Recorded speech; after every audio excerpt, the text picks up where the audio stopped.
The July 14, 2026 work session of the Gwinnett County Board of Education is now called to order. Without further delay, I turn the meeting over to our Superintendent, Dr. Estrella, to bring us our first agenda item. And I'd like to say, have the privilege to say, this is Dr. Estrella's first work session for GCPS. Welcome. Thank you so much for choosing us. And we're just so super excited that you are here, and we're ready to to get started, get the work going, and just look forward to continuously working with you and the great job you'll do for the children of GCPS. Thank you, Chairperson. Thank you, Chairperson. It is a privilege and honor to be here, and thank you to the board for selecting me as the superintendent of Gwinnett County Public Schools.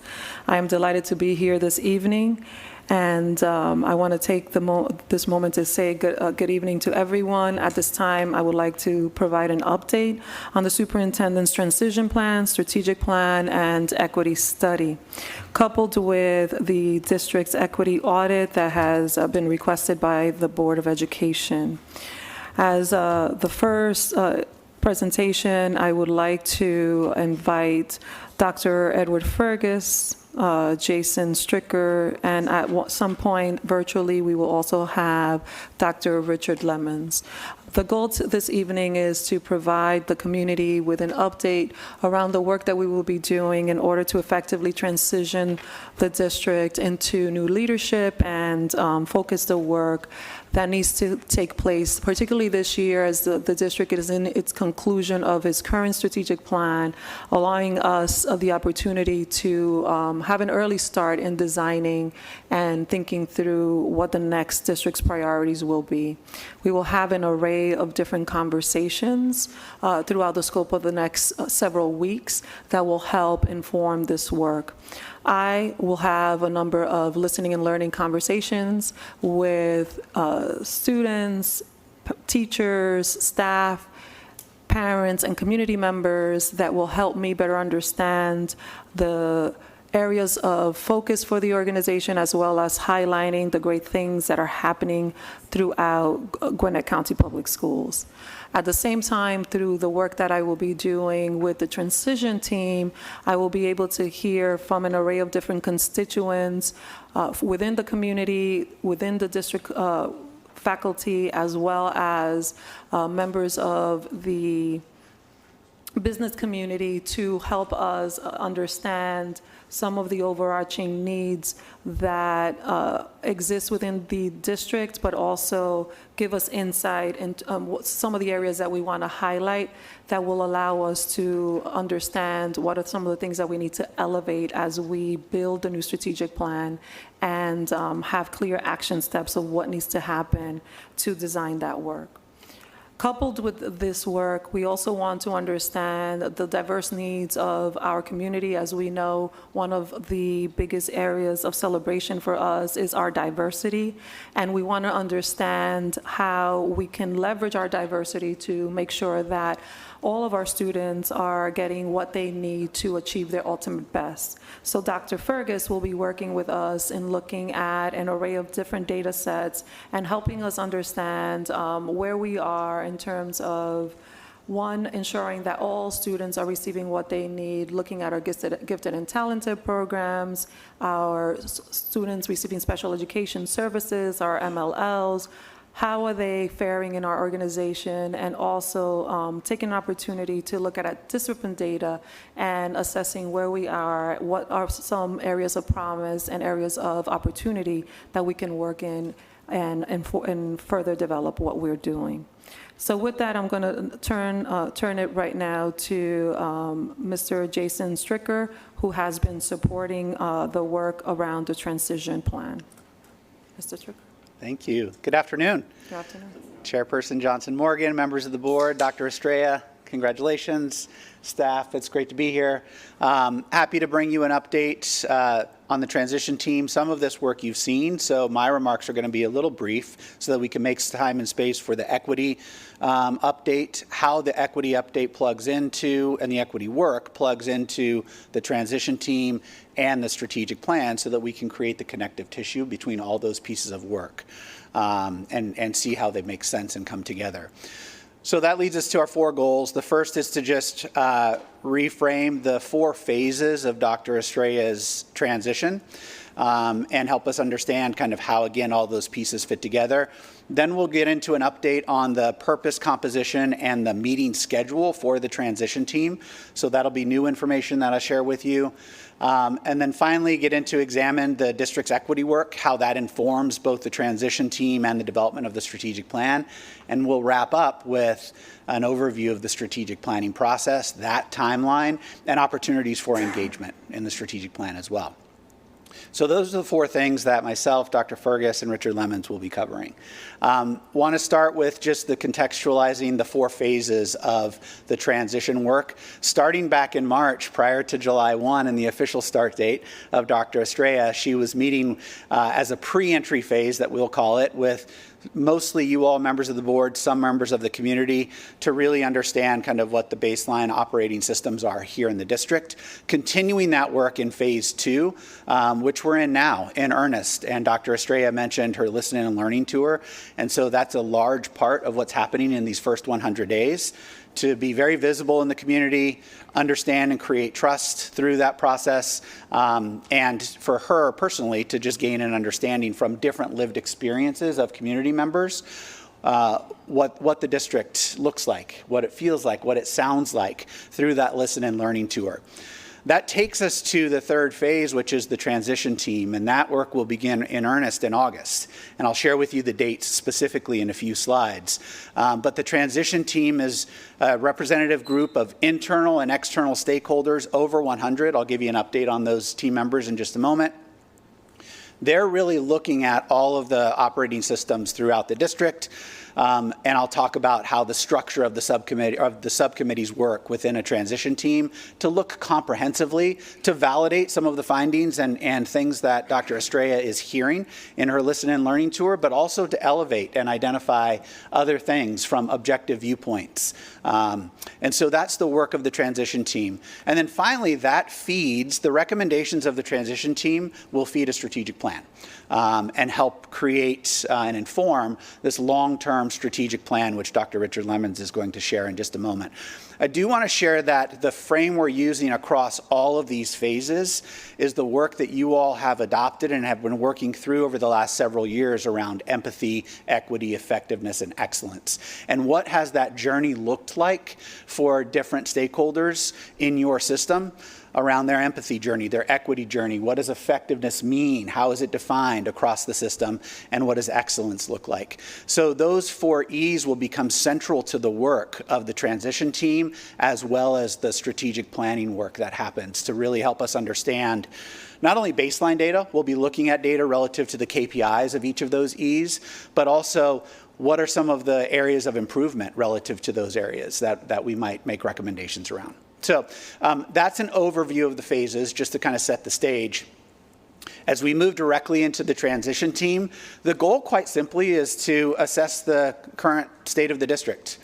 And in assessing the current state of the district, they'll be looking at a lot of data and sharing their qualitative lived experience relative to that data in order ultimately to inform short-term recommendations and long-term recommendations.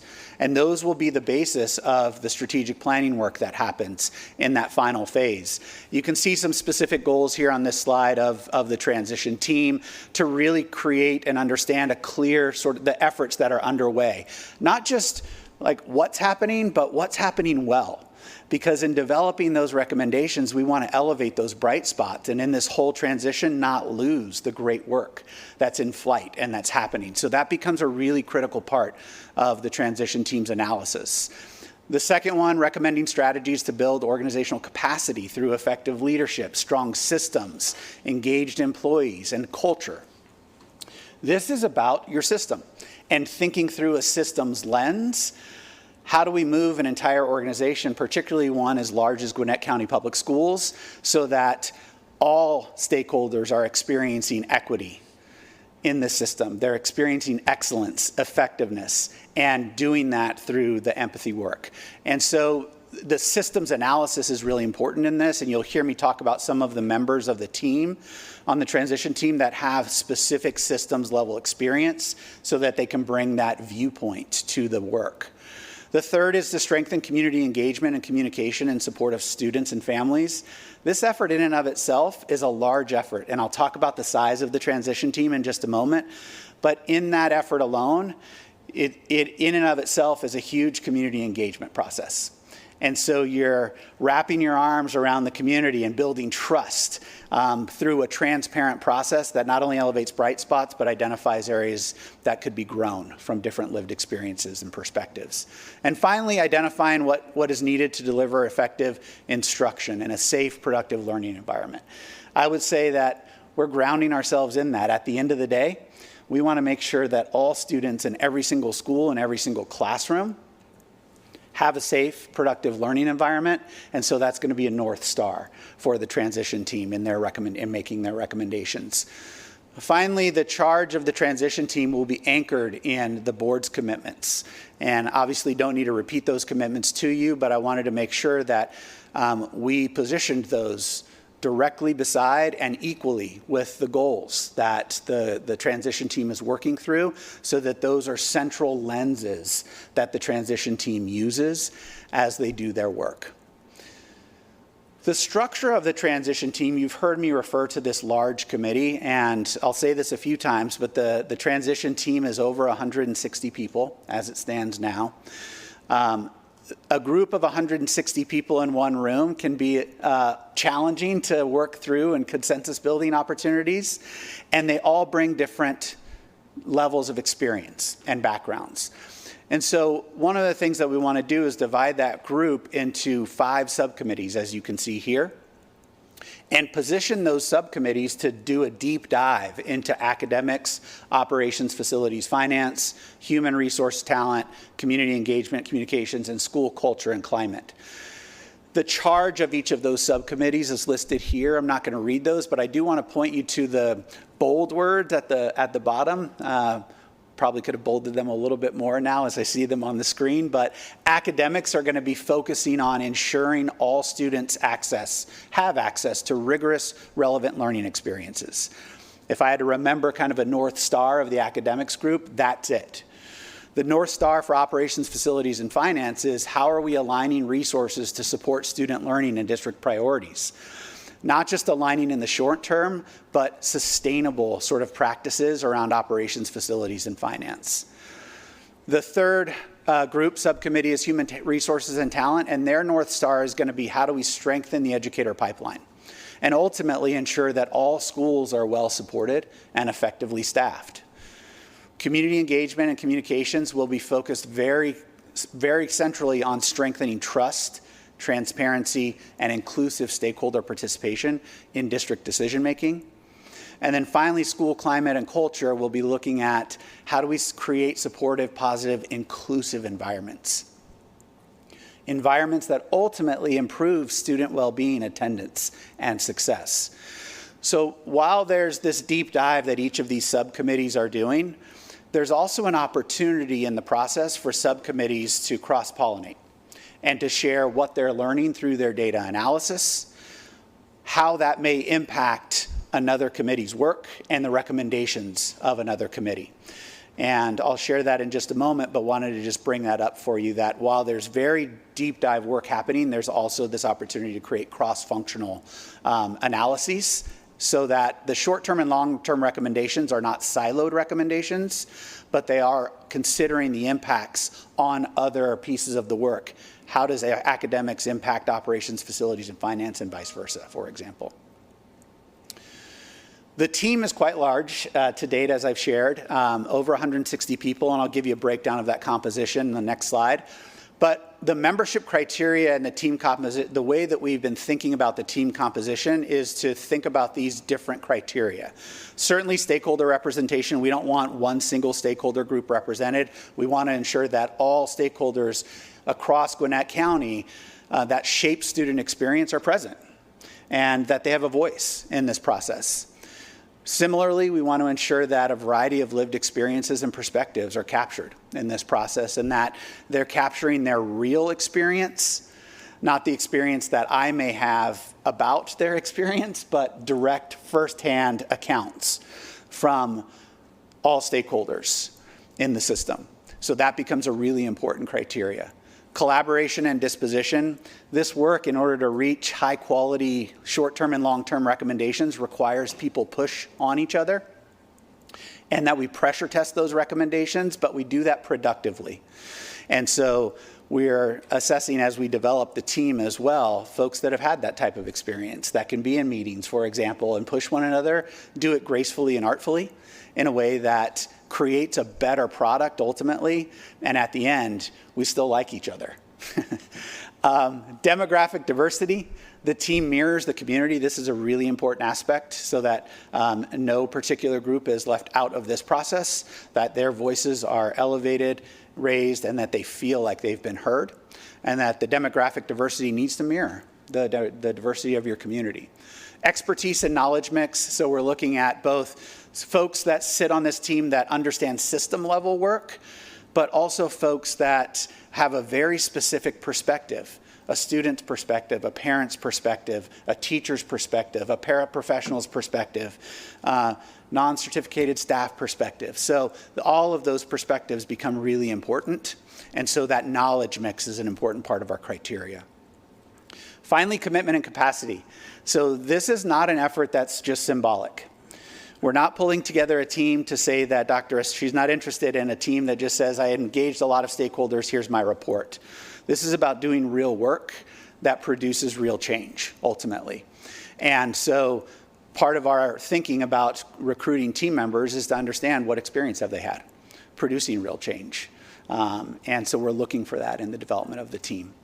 Ultimately, this team will represent the full community. It will be a credible team, and it will be capable of doing the work that you can trust. So here's the mix. Here's the composition of the team as it stands now. There are over 160 members is the N, the number represented here. You can see on the left-hand side this pie graph. Central office staff represent approximately 21% of those 169 members. And then as you move from left to right, clockwise across this graph, you'll see the other stakeholders represented, teachers at 14%, students at 14%, national experts at 11%. When I referenced having an objective viewpoint, that's an important part. So you can expect that superintendents from other school districts who have experienced success with similar challenges to Gwinnett County Public Schools, for example, will be part of this group. Research experts, policy experts, so that we're grounding these recommendations in that expert knowledge, that research base, and policy considerations. So those are all some of the folks on the national expert team. Certainly principals, not just principals, but assistant principals and special entity principals we've considered and are part of this team. Parents, you can see represented here, and then paraprofessionals. I want to draw your attention as well to the right-hand side. So the 5 districts that you all represent are equally represented on this team. And so we have 20% representation from each of your districts that are on this team. And that was an important part of this work to ensure that there was equity across the districts represented as well. Finally, or a couple more slides, the roles and responsibilities, and we've talked a little bit about this, but obviously as a board, your oversight and direction, it becomes critical in this work to authorize the work of the transition team, help define its purpose, receive its findings when the findings are produced as well, and ensure ultimately that the process reflects your constituents and that it reflects the values of the community and aligns with your district goals that you have adopted in your current strategic plan. The superintendent's role is one of implementation and leadership. So Dr. Estrella is organizing and managing the process, selecting team members, and ensuring that the work gets done. So meetings, data gathering, stakeholder input, and ultimately final recommendations. And then finally, the facilitator's role, which is my role and the role of my team, is to design the structure of this overall engagement, as you can see partially represented here, and to ensure that we're using protocols that allow for effective data analysis, qualitative experiences to be represented in this transition team, and ultimately best practices that guide these discussions toward what I would call evidence-based findings and conclusions. And finally, our role will be to maintain focus on outcomes. So we want to make sure that we deliver this process on time and that the deliverable is high quality and one that is of great work and it leads to additional work for you specifically, has value for the strategic plan as it will inform the strategic plan. The timeline and commitment, there are 3 meetings for this transition team. So the team will be meeting on August 11th for the first time. Each meeting is approximately a half day in length. You can see that the first meeting on August 11th will focus on an overview of the process, sharing the charge of the subcommittees, the charges that I just shared with you all here, and then beginning the subcommittee work in earnest with the specific focus on data analysis and understanding not only your past efforts, but what is currently underway. We think just looking at data gives you a partial view, but we need to understand how that data actually plays out day to day. And so particularly the staff and their perspective, both here at central office and school-based staff, parents' perspective, students' perspective on the efforts that they are part of, are going to be an important part of sharing in that first meeting. That'll lead to the second meeting, and here's where I talked about the opportunity for cross-pollination. So in that first meeting, about half of that meeting will be dedicated to subcommittee work, where we divide into 5 subcommittees and they spend a good amount of time looking at data and sharing lived experiences. The second meeting will start with a report back. What did the academics team learn? What did the ops, facilities, and finance team learn, et cetera? There'll be structured questions, inquiry questions, and protocols for the full team to understand what are the implications based on what I'm hearing from other committees that I want to take back into my subcommittee work in that second meeting. We then break out again in subcommittee work and do further analysis. What did I hear from other committees? What additional data have we looked at? Do we need to look at? The end of that second meeting, we anticipate short-term and long-term recommendations.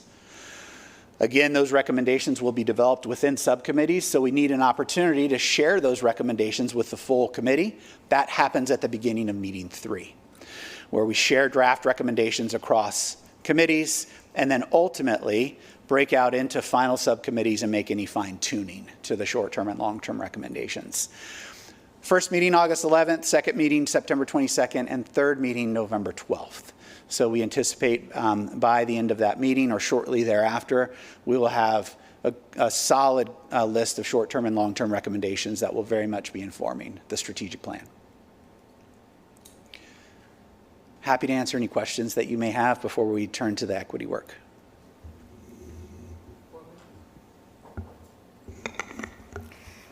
Good evening. Thank you for the presentation. It was very thorough. I'm very excited about this process as we welcome Dr. Estrella to the team and as we update our transition plan.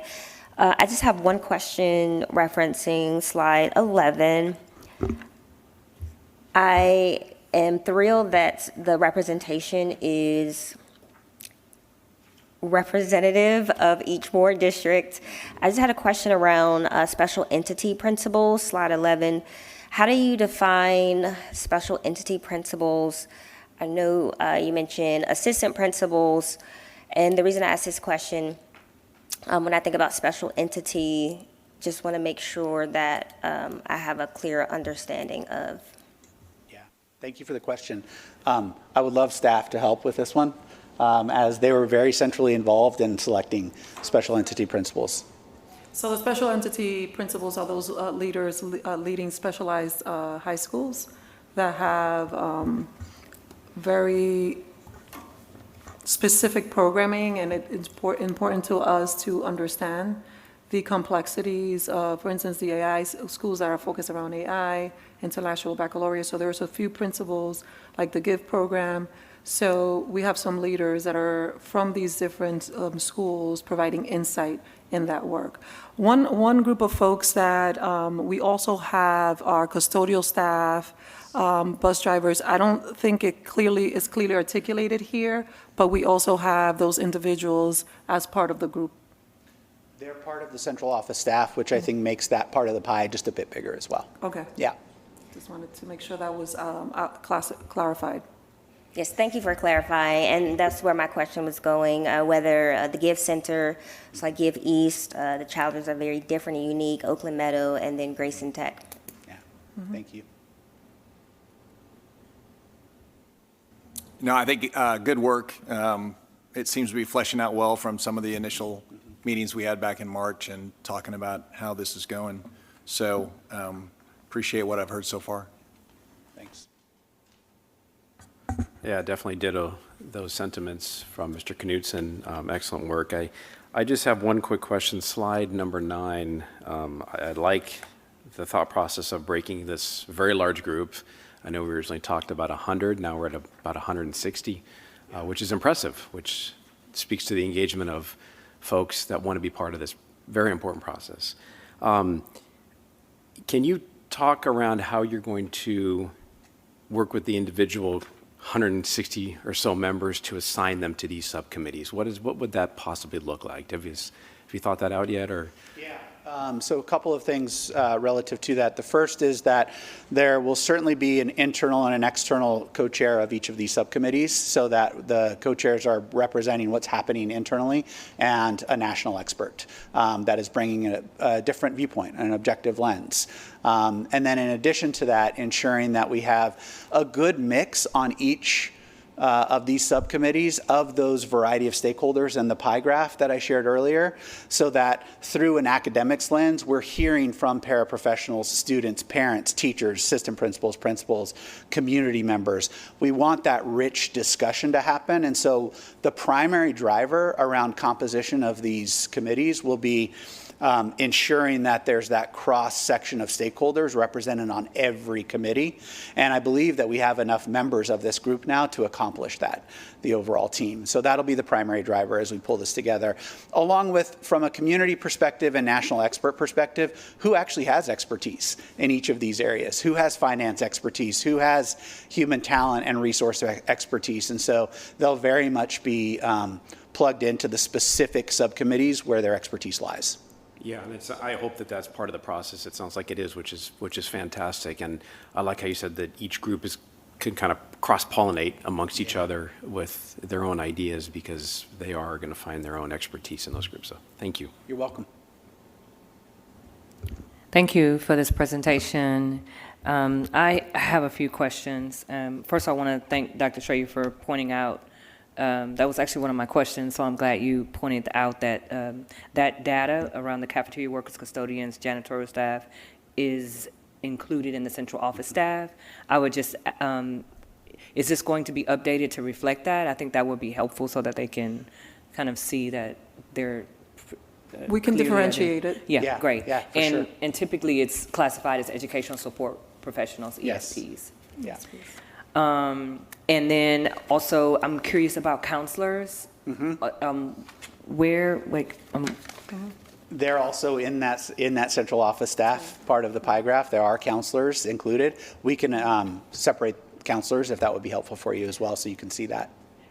are counselors typically included as ESPs, or is that a separate? Yes. I'm sorry? I'm just, Yes, they're support staff, but they're not considered central office.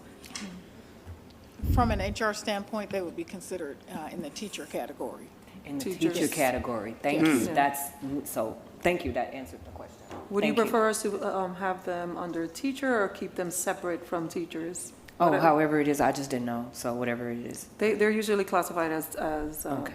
teachers, but Okay, what great. would the board prefer in terms of how the data is laid out? Because we could do it either way.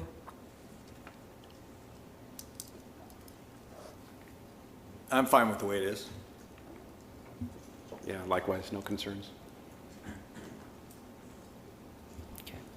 Rachel, you have anything?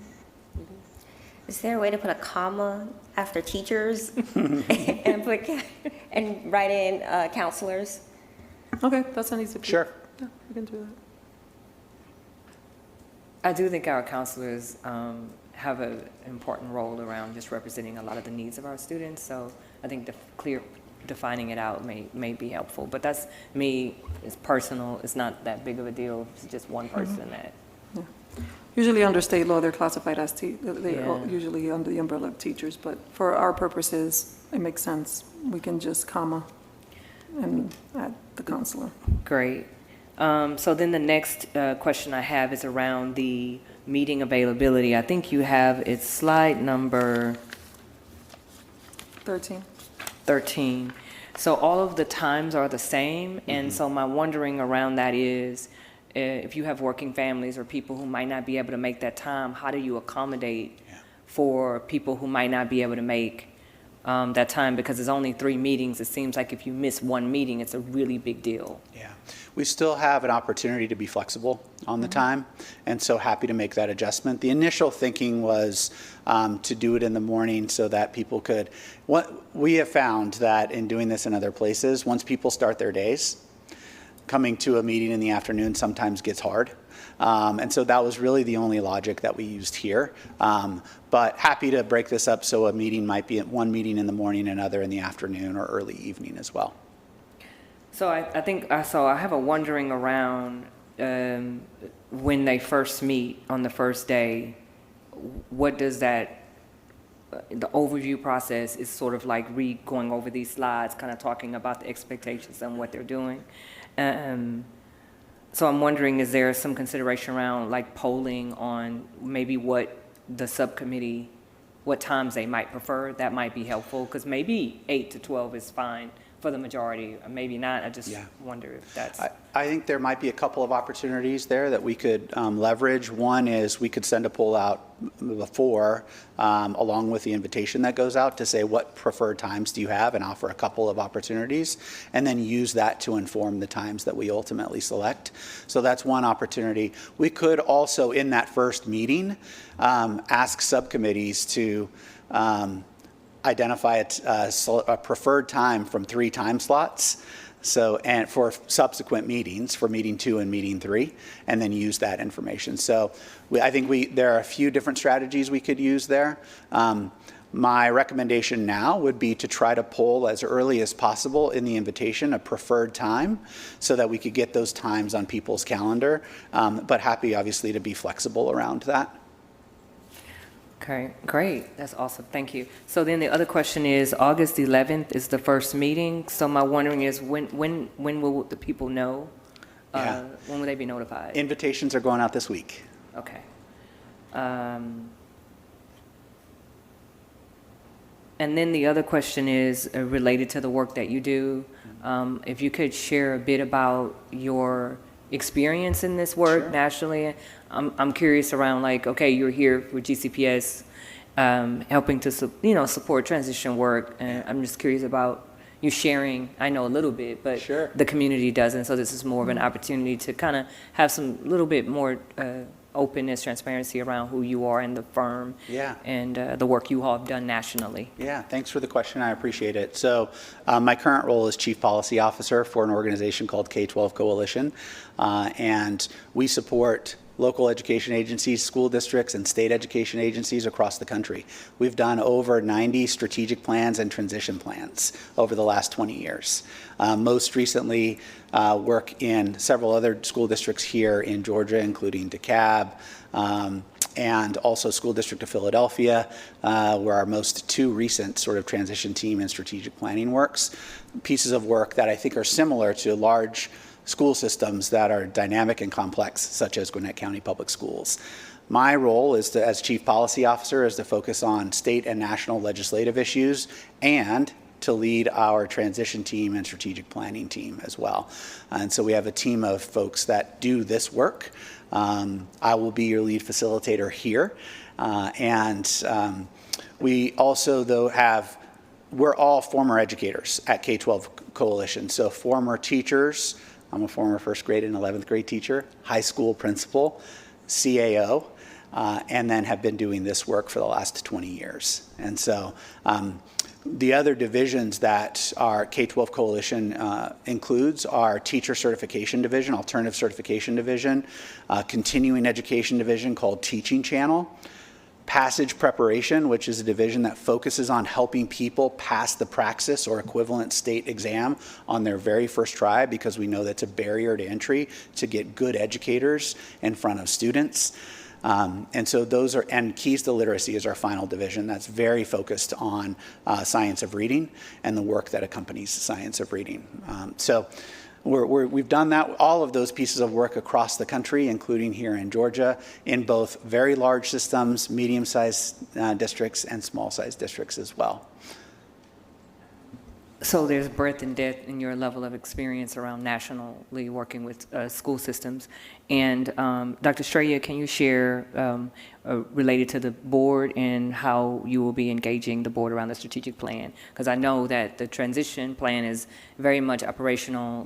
Dr. Estrella's work leading and foundationally, and I know historically the board has also been engaged with strategic planning process. So just wanted to ask you about that. So the transition work is the launch of information that will lead and guide the work that we're going to be doing around strategic planning.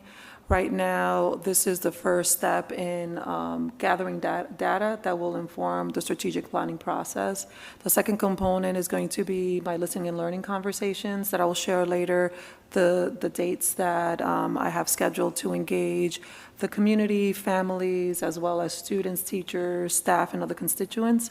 And that also will inform and provide data for the organization to assess what the community wants to see, what are some of the things that are highlights, areas of focus, areas of further development.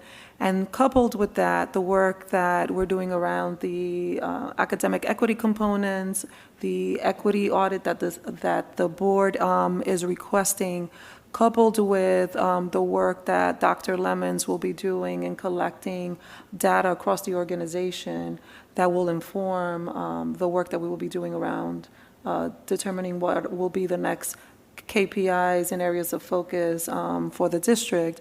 The board will be informed throughout the process on a monthly basis. The progress we're making will be provided with updates in terms of what are the findings at the moment or where we are in the process. Towards March, we will have a draft of the plan for the board's review and input. And the goal is that by the end of April, we will have a plan that is ready for board approval. But it will require the board's active participation in a number of drafts before we get to the final product. And I think you requested, we already have, where we're doing one-on-ones with you or two-on-ones, and then we also have additional training sessions set up to be able to facilitate that process. Absolutely. And also, Dr. Richard Lemons will be engaging one-on-one with every board member as part of the information gathering, and that information will also be used to inform what are the priorities that we need to continue to leverage from the current strategic plan, and also what new priorities do we need to elevate given what we know now about our organization and what we need to continue to develop. Okay, great. Thank you. Is this on the website? The transition, not the phases, Of this document? not the It will phases be. of, okay. Mr. Dew and I had our first meeting today, and we started talking about the public-facing tab or portal that we're looking to create to keep the community actively engaged of where we are within our My 100-Day Plan that will tie to the transition planning work, and the strategic plan development as well. Okay, thank you. Dr. Teresa, I had a couple, it took a while for my brain Well, to... yeah, and sometimes the conversation. Yeah. Yeah. Yeah, so there were a couple of thoughts I had throughout, and then they kind of disappeared, but they're back. So on your national experts, you talk about using national experts to come in and guide a lot of the work at the subcommittee level. Would a person be able to kind of follow the breadcrumbs to the criteria where that expert would be supported? For instance, not just an academic title, but work with high-performing districts. How do you go through that process? And just help me understand how those national experts attain that status and then are invited to be a part of what we're doing. Yeah, I appreciate the question. I think a couple of responses on that. One, we could share some bios of those national experts that would help, I think, articulate sort of why they have that status. And I think in through those bios, you could see their work. Find them online, find examples of what their work might be. In some cases, it may be very specific pieces of research that they published that lend themselves to this work. In other cases, it may be they have led large systems like this one through challenges similar to what you're experiencing. And so I think through their bio and understanding the systems that they've led would help you understand why they've been selected and how they can add value. Awesome, great. The other thing that kind of jumped out to me was on slide 10 under expertise and knowledge mix. So you've got 160 or so people, and the phrase generate credible recommendations. I mean, I think of myself as a fairly smart person, but I defer to the experts most times. What's your process in determining that, me who might think it's a great idea to do a certain thing, but doesn't necessarily have the context within education, high-performing district, student performance, et cetera, et cetera, et cetera. Help me through that process with a very diverse, right, in so many ways, group of people that are trying to come up with that credible short-term, long-term recommendation. Yeah, a couple of things here. If I were to replace that word, I'd probably replace it with two words, realistic and ambitious. That might be more descriptive of what those recommendations I think ultimately will look like. So we don't want to create a set of recommendations that the system simply isn't resourced to undertake. An example of this, as we fast forward to a strategic plan, saying that 100% of your students will be proficient in English language arts and reading within 1 year seems to be an unrealistic goal. We can, though, backward map from that ultimately, not to say that we don't think every student can grow in reading proficiency in English language arts. So let's not confuse those two things. I'm just giving you a window into what that sort of criteria will be to create realistic yet ambitious short-term and long-term recommendations. It's really through the implementer's lens.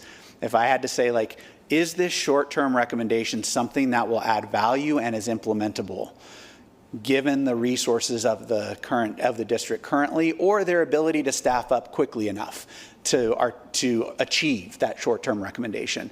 So those are the lenses that we'll be working with the committees on, and part of our role will be to make sure that we calibrate those recommendations to make sure they are realistic yet ambitious. Thanks, appreciate that. You're welcome. That's good. All right, thank you. I'm going to ask Dr. Edward Fergus now to come up, and he'll share the work that he's going to lead around the equity work here. All right, thank you. Good evening, everyone.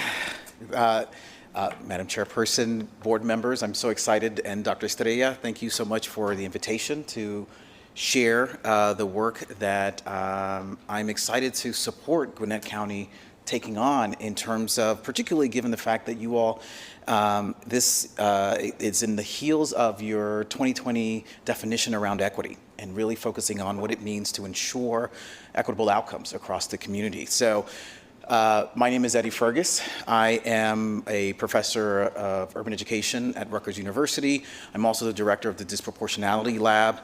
I've gotten to do this work over the years, in the last 30 years, starting off as a high school social studies teacher, and then the last 20 years specifically around disparities, right? With a particular attention to understanding the social cultural dynamics that are bound to race, gender, ethnicity, language, poverty, and students' disability status, right? One of the things that I recognize in terms of the research work that I've been fortunate enough to do across many school systems and state education departments is recognizing that it is a very complex set of realities that are happening within every single community. I've worked with over 250 school districts over the last 20 years, and every time, a lot of school districts will say, well, can you just tell us what are the top 5 things? And I said, I can't, because every community is so unique in terms of the histories of how things have transpired. And so my work has allowed for me to really understand and recognize that there's complexities in the context of how things are existing, meaning how things are set up by adults and how they get implemented by adults that involve and get implicated in the types of outcomes that we have with kids. So my work as an applied researcher has been paying attention to this, and that work has led to not only I do direct research work, but I also do a lot of applied work, meaning I work with a lot of school districts, but I also have worked at the national level, working with a lot of state education departments. So I've written sort of state-level plans for how to analyze disparity data. I've also worked at the federal level with the Department of Justice, Office of Civil Rights, Office of Special Education Programs.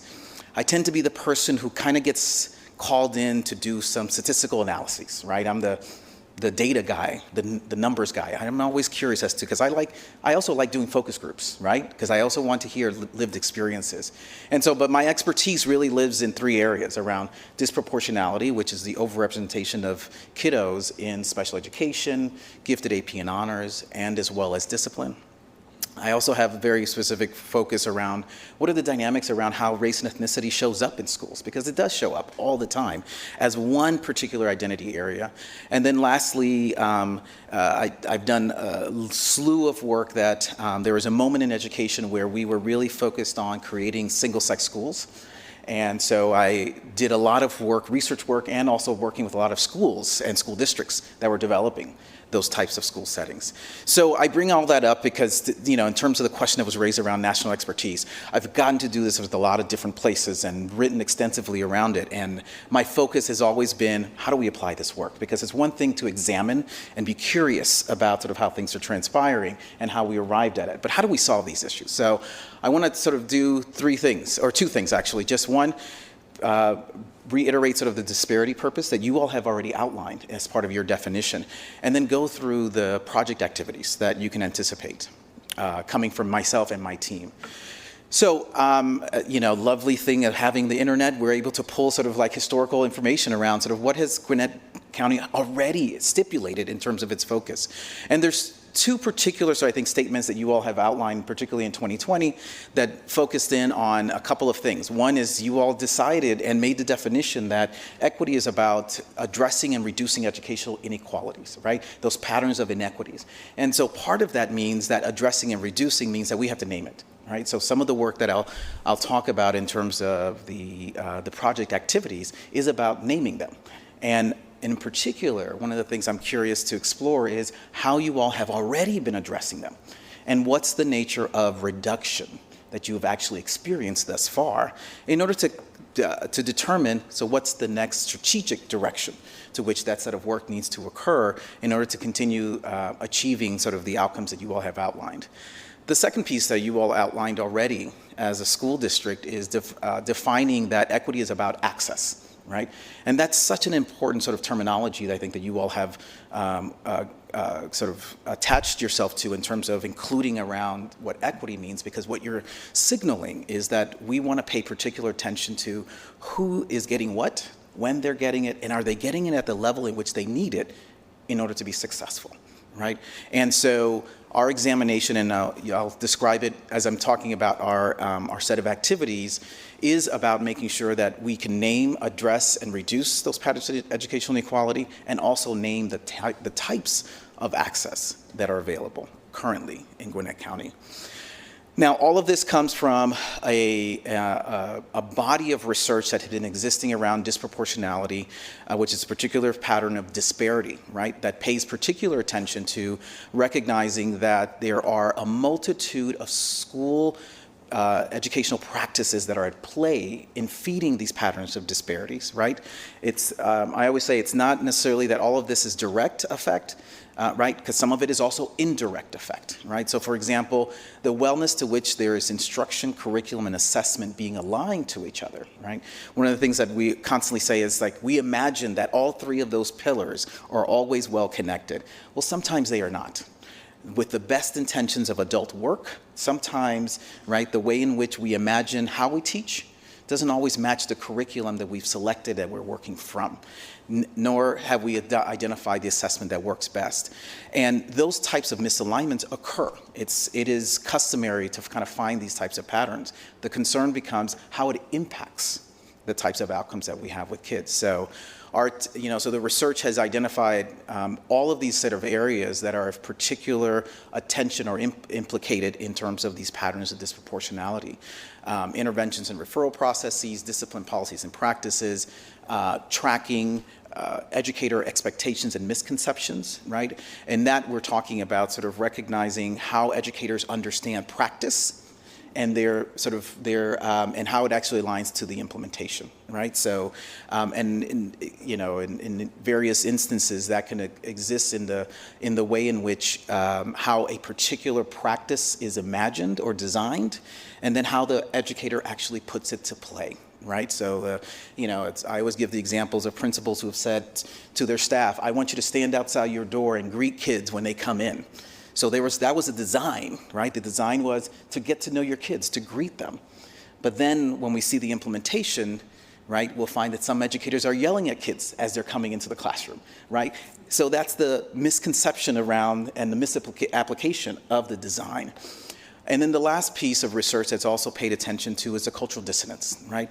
In recognizing that we are a very diverse society, right? Diversity that lives in multiple spheres, right? In race and ethnicity and language, in socioeconomic status, in terms of abilities, gender, that we have to recognize that all of us are showing up with a variety of cultural understandings.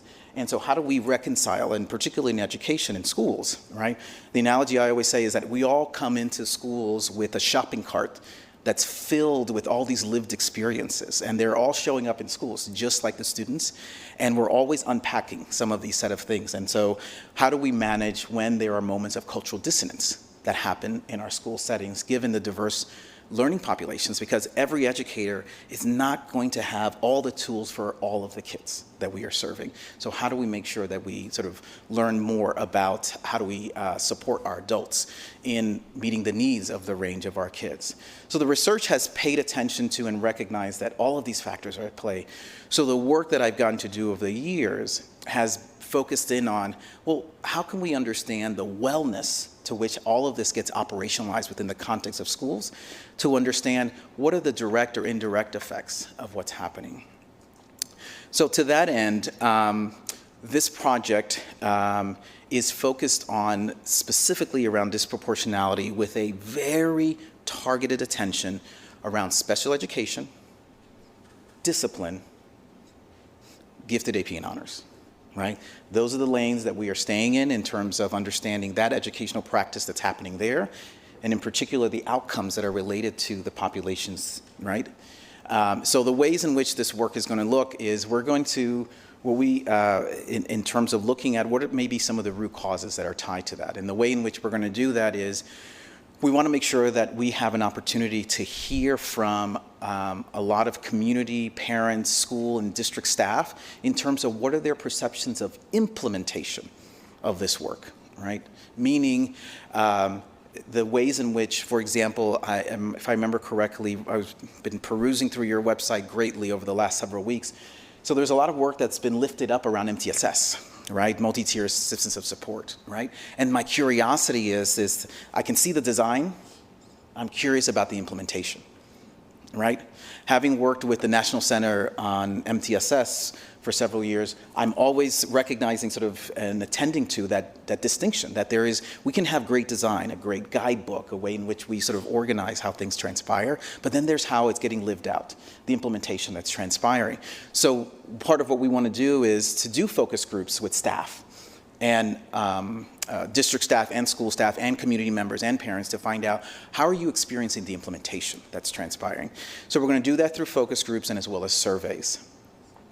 We're also going to do a set of disparity analysis to look at outcome patterns regarding special education, as well as within their MTSS, discipline, and gifted AP and honors.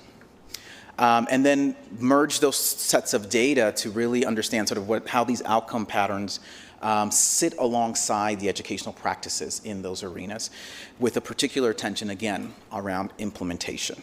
How well did we implement the things that we actually designed, recognizing that there is always sort of a set of desired sort of closeness to occur between what we design and what we actually implement, but recognizing that there's gaps that can occur. So the activities, this is another representation of the set of activities we're going to be doing. We're going to be doing surveys. Our anticipation is to begin administering the surveys sometime during the first week of September for the school district staff, and then later on in the month with community and parents. We plan on leaving it open for about 6-week period. Our hope is to do sort of these weekly reminders over and over again to kind of get as much robust feedback, and in particular because we want to make sure that we have representations across all five districts that you all are representing, right? And that it is that is existing within these surveys.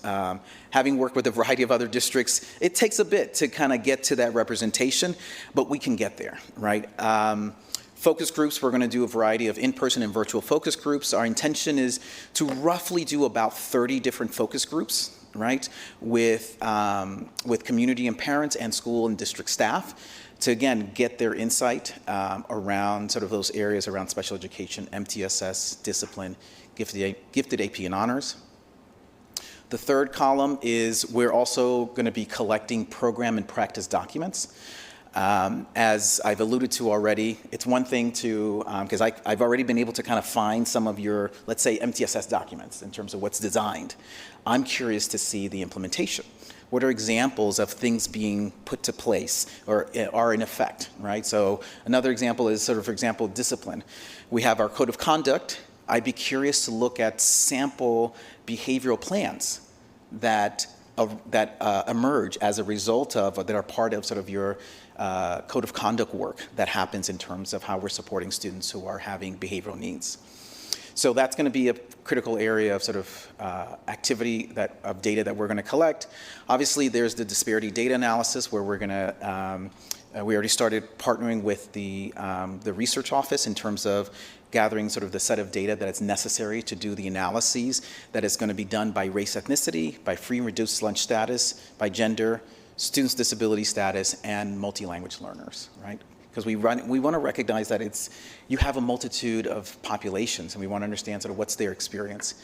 And then lastly, part of what also wanting to do with a variety of leaders is also supporting sort of their participation in sort of this root cause disparity analysis that we're going to do. It's one thing for us to gather info.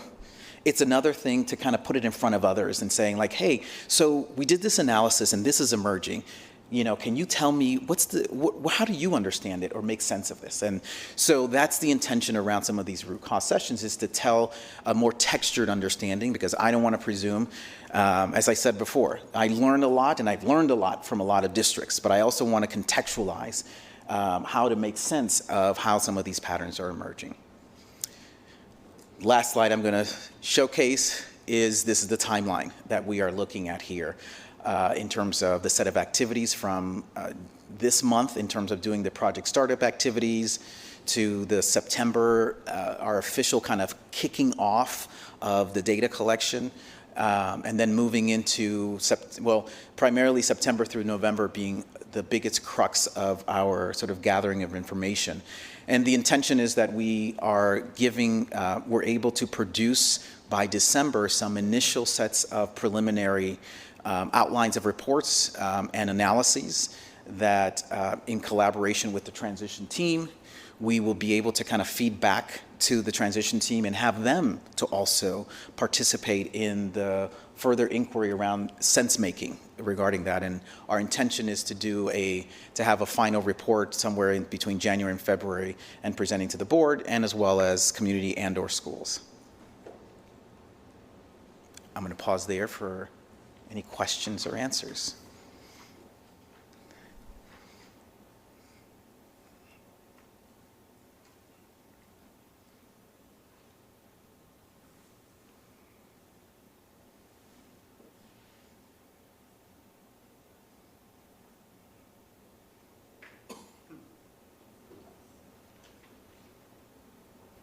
Thank you. Obviously, a lot of work in this area and a lot of work for us preparing. Appreciate that.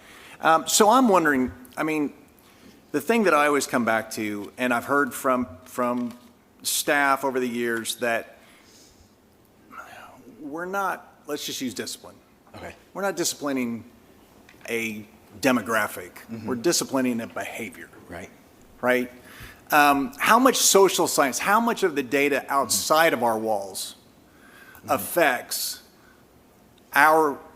your Right. recommended, our response to that, knowing that there are certain just cultural dynamics, for instance, or community dynamics that create a different type of behavior as it comes into our buildings. Help me understand how that factors in, because we've, over the years, had a lot of discussions around this. We've had experts come in, and we even had one that said, well, that's not really something we, and I think, how can you ignore, Right. Right. right? That we have different scenarios, and they're not always, they might be economically related, it might be, who knows?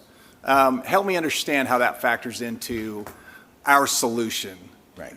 moving forward in terms of disparities.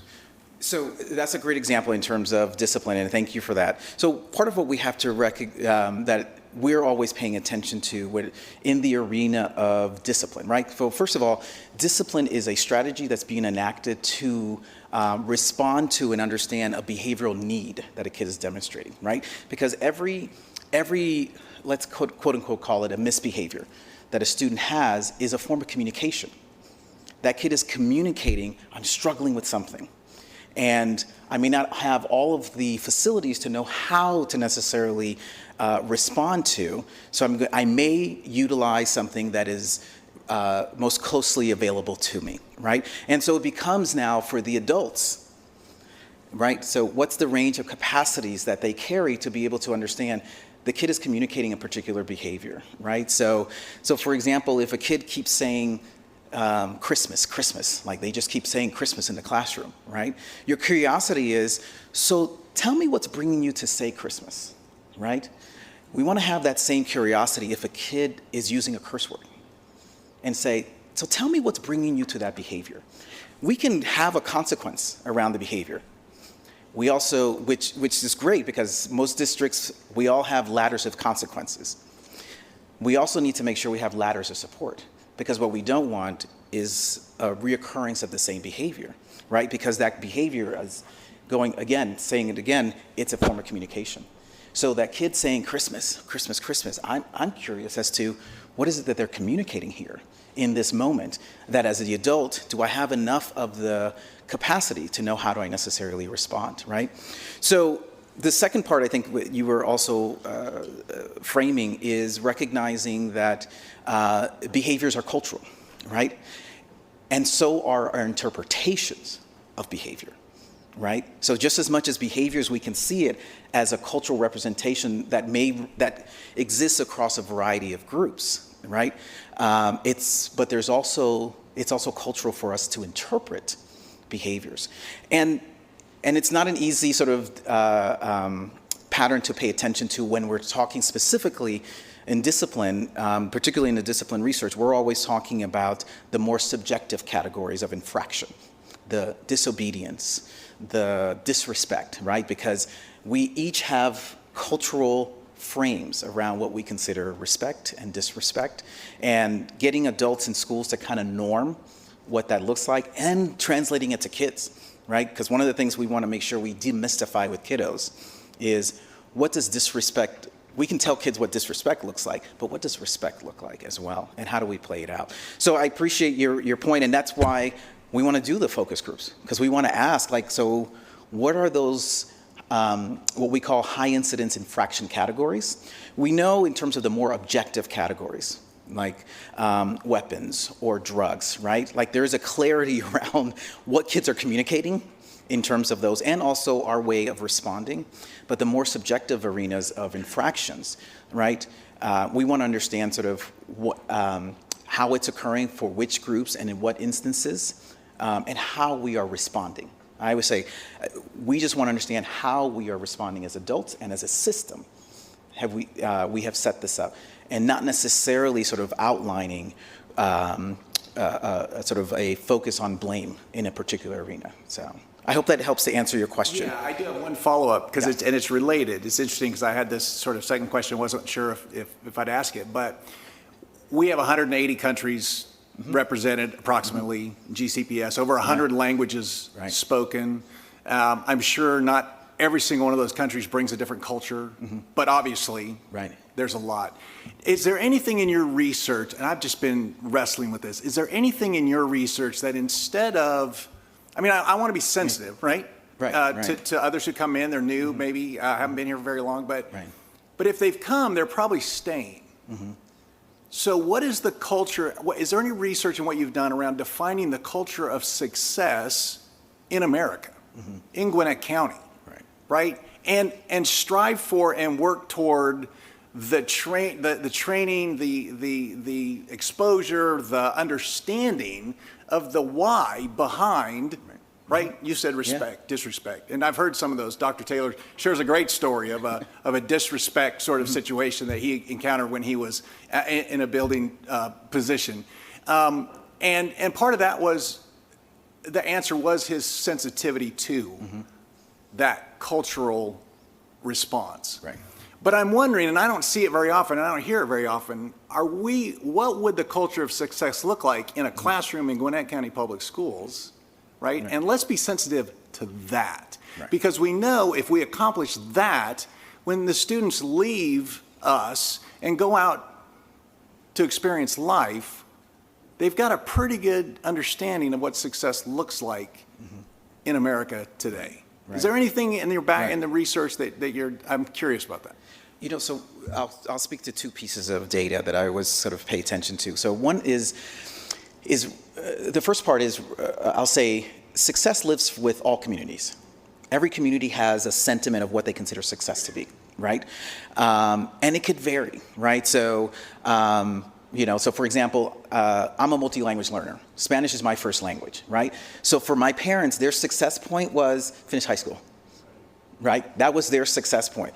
I met and exceeded that, right? But their frame around how they supported me was they never showed up for parent-teacher conferences, right? Because they saw it as, that's not our job. We got to work. The school's job is to do that, right? But yet we have agreed that success for our students in terms of parent engagement is we want to hear from parents. We want parents to come to the parent-teacher conferences, right? So we can agree on what that success is important. That is a criteria for us to get to. But the mechanisms in which it shows up and gets enacted can vary from a variety of groups that are in our community. One of the things that we're always wanting to be mindful of is how do we make sure that we are recognizing what those points of success look like for different communities. Some of the work that I've done previously, where I've done focus groups with parents, and in asking them a similar type of question of like, what do you want for your kids? What's the future that you're looking for? And so that was my way of kind of getting them to talk about success. And they talked about sort of, I want my kids to be healthy. I want my kids to be loved at school, right? And these were, because I love having focus groups with families who I hear at times from principals like, it's hard for me to get these particular parents to school. So I love doing the focus groups with them because they have a particular perspective. And to hear from them that they also have an idea of success, but they may not be able to enact it in a ways that mirror what we imagine in school. And so how do we find common ground such that we can understand or the sensitivity, as you said, to the communities that we are serving, but also helping to translate, right, within those communities, like, hey, so this is what we have designed as part of our success components, or how we want to enact it. How can I support you in sort of meeting us in this direction? Right, so I agree that success lives right in a variety of spaces. So not only have I heard from parents in parents focus groups, but also the focus groups that I've done with youth, and asking them, what does it look like to be successful in school? And it is fascinating when kids can pinpoint adult behavior that lets them know what success is expected to be, but they also share the adult behavior that they recognize takes away from success, right? And so it's over the years I've recognized the importance that not only do kids need to know and understand and demystified around what success is expected to be within the context of the classroom, but they also need to experience moments within our school settings where the idea of success isn't being pulled away from them, right? So it has to be a good balance. So I think there is plenty of room and understanding of success among all sorts of our communities, right? We just got to make sure that we elicit and have a clear understanding of what it could look like here in Gwinnett County. Yeah, Thanks, appreciate that. no problem. Thank you for this presentation. You mentioned speaking on student success or students kind of explaining their definition of student success. And I noticed in the presentation that there's a plan to engage focus groups with staff, parents, and community as it relates to MTSS, discipline, AP honors, and special education. Will students be a part of those focus groups? Because to me, it's important to have that student voice, and even with some of the research, like everyone and their grandmother has been interviewed, except for the students. And so I just have a question around whether the students will be a part of this process. Yes. So the short answer is we didn't include it this time. Part of it is because we wanted to be responsive to kind of really getting off the ground. And I'll be honest, having done a lot of this work over many years, it is the student focus groups that ends up being the hardest to rally, to get together. However, the transition team includes student representation. So some of what we've been collaborating around already is, okay, how can, I'd love to help facilitate some of those focus groups, because I think those, the students who are going to be participating in the transition teams, they actually are going to serve and meet the need that you're actually describing in terms of understanding how the adult behavior is landing on them, which is how I always frame how kids are experiencing school, because they're experiencing adult design. As adults, we've designed all these elements of what surrounds school, and I'm always curious to hear from kiddos. So how do you experience it? How do you make sense of it, right? So yes, so that's my answer. Okay, thank you. And then my last question is around, and you may have mentioned this, when you think about when this is complete, the audit is complete, how will we measure or monitor the next, let's say, 5 years to determine whether this work is genuinely improving outcomes for our students? It's a great question. So one of the things that I've done in a lot of the districts I've worked with over the years is that initial disparity analysis ends up, the formulaic part of it ends up in some shape or form becoming part of the metric, the dashboard of data analysis. So that it's not a moment in time analysis, which I'll be honest, drives me insane to kind of work with districts, and it's like we do this analysis and then we never look at it again. We never measure it again. And so part of what I always try to encourage and support districts around is how do we build it in as part of the metric of our continuous attention? And so that's also going to be a way in which to pay particular attention to, are we moving the needle? Right, especially, I know you all, the set of work that you all have done over the last 5 years regarding your equity goals and the key performance indicators, particularly around MTSS, I am curious to hear from the staff, right? How's the last 5 years been in ramping up sort of the implementation in these arenas as it relates to addressing these patterns of disparity? Right? Because it'll give us a bit of an indication as to what's next that needs to occur. What are the next metric points that need to be outlined?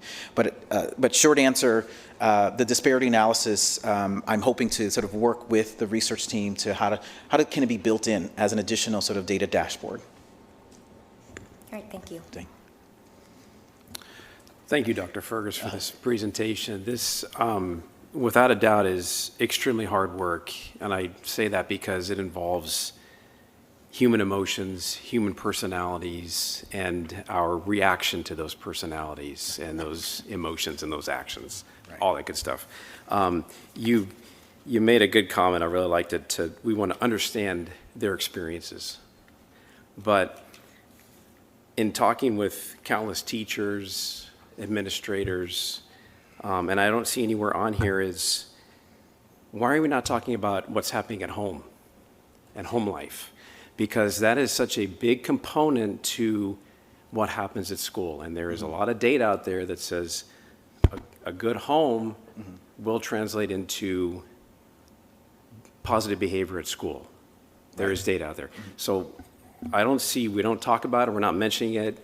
Is that going to be part of this discussion? And how is that going to be part of the discussion? How are we helping our teachers navigate those waters? Because they are deep waters, because they're the ones that are on the front line interacting with our students that are experiencing these concerns and these issues. Can you share with us?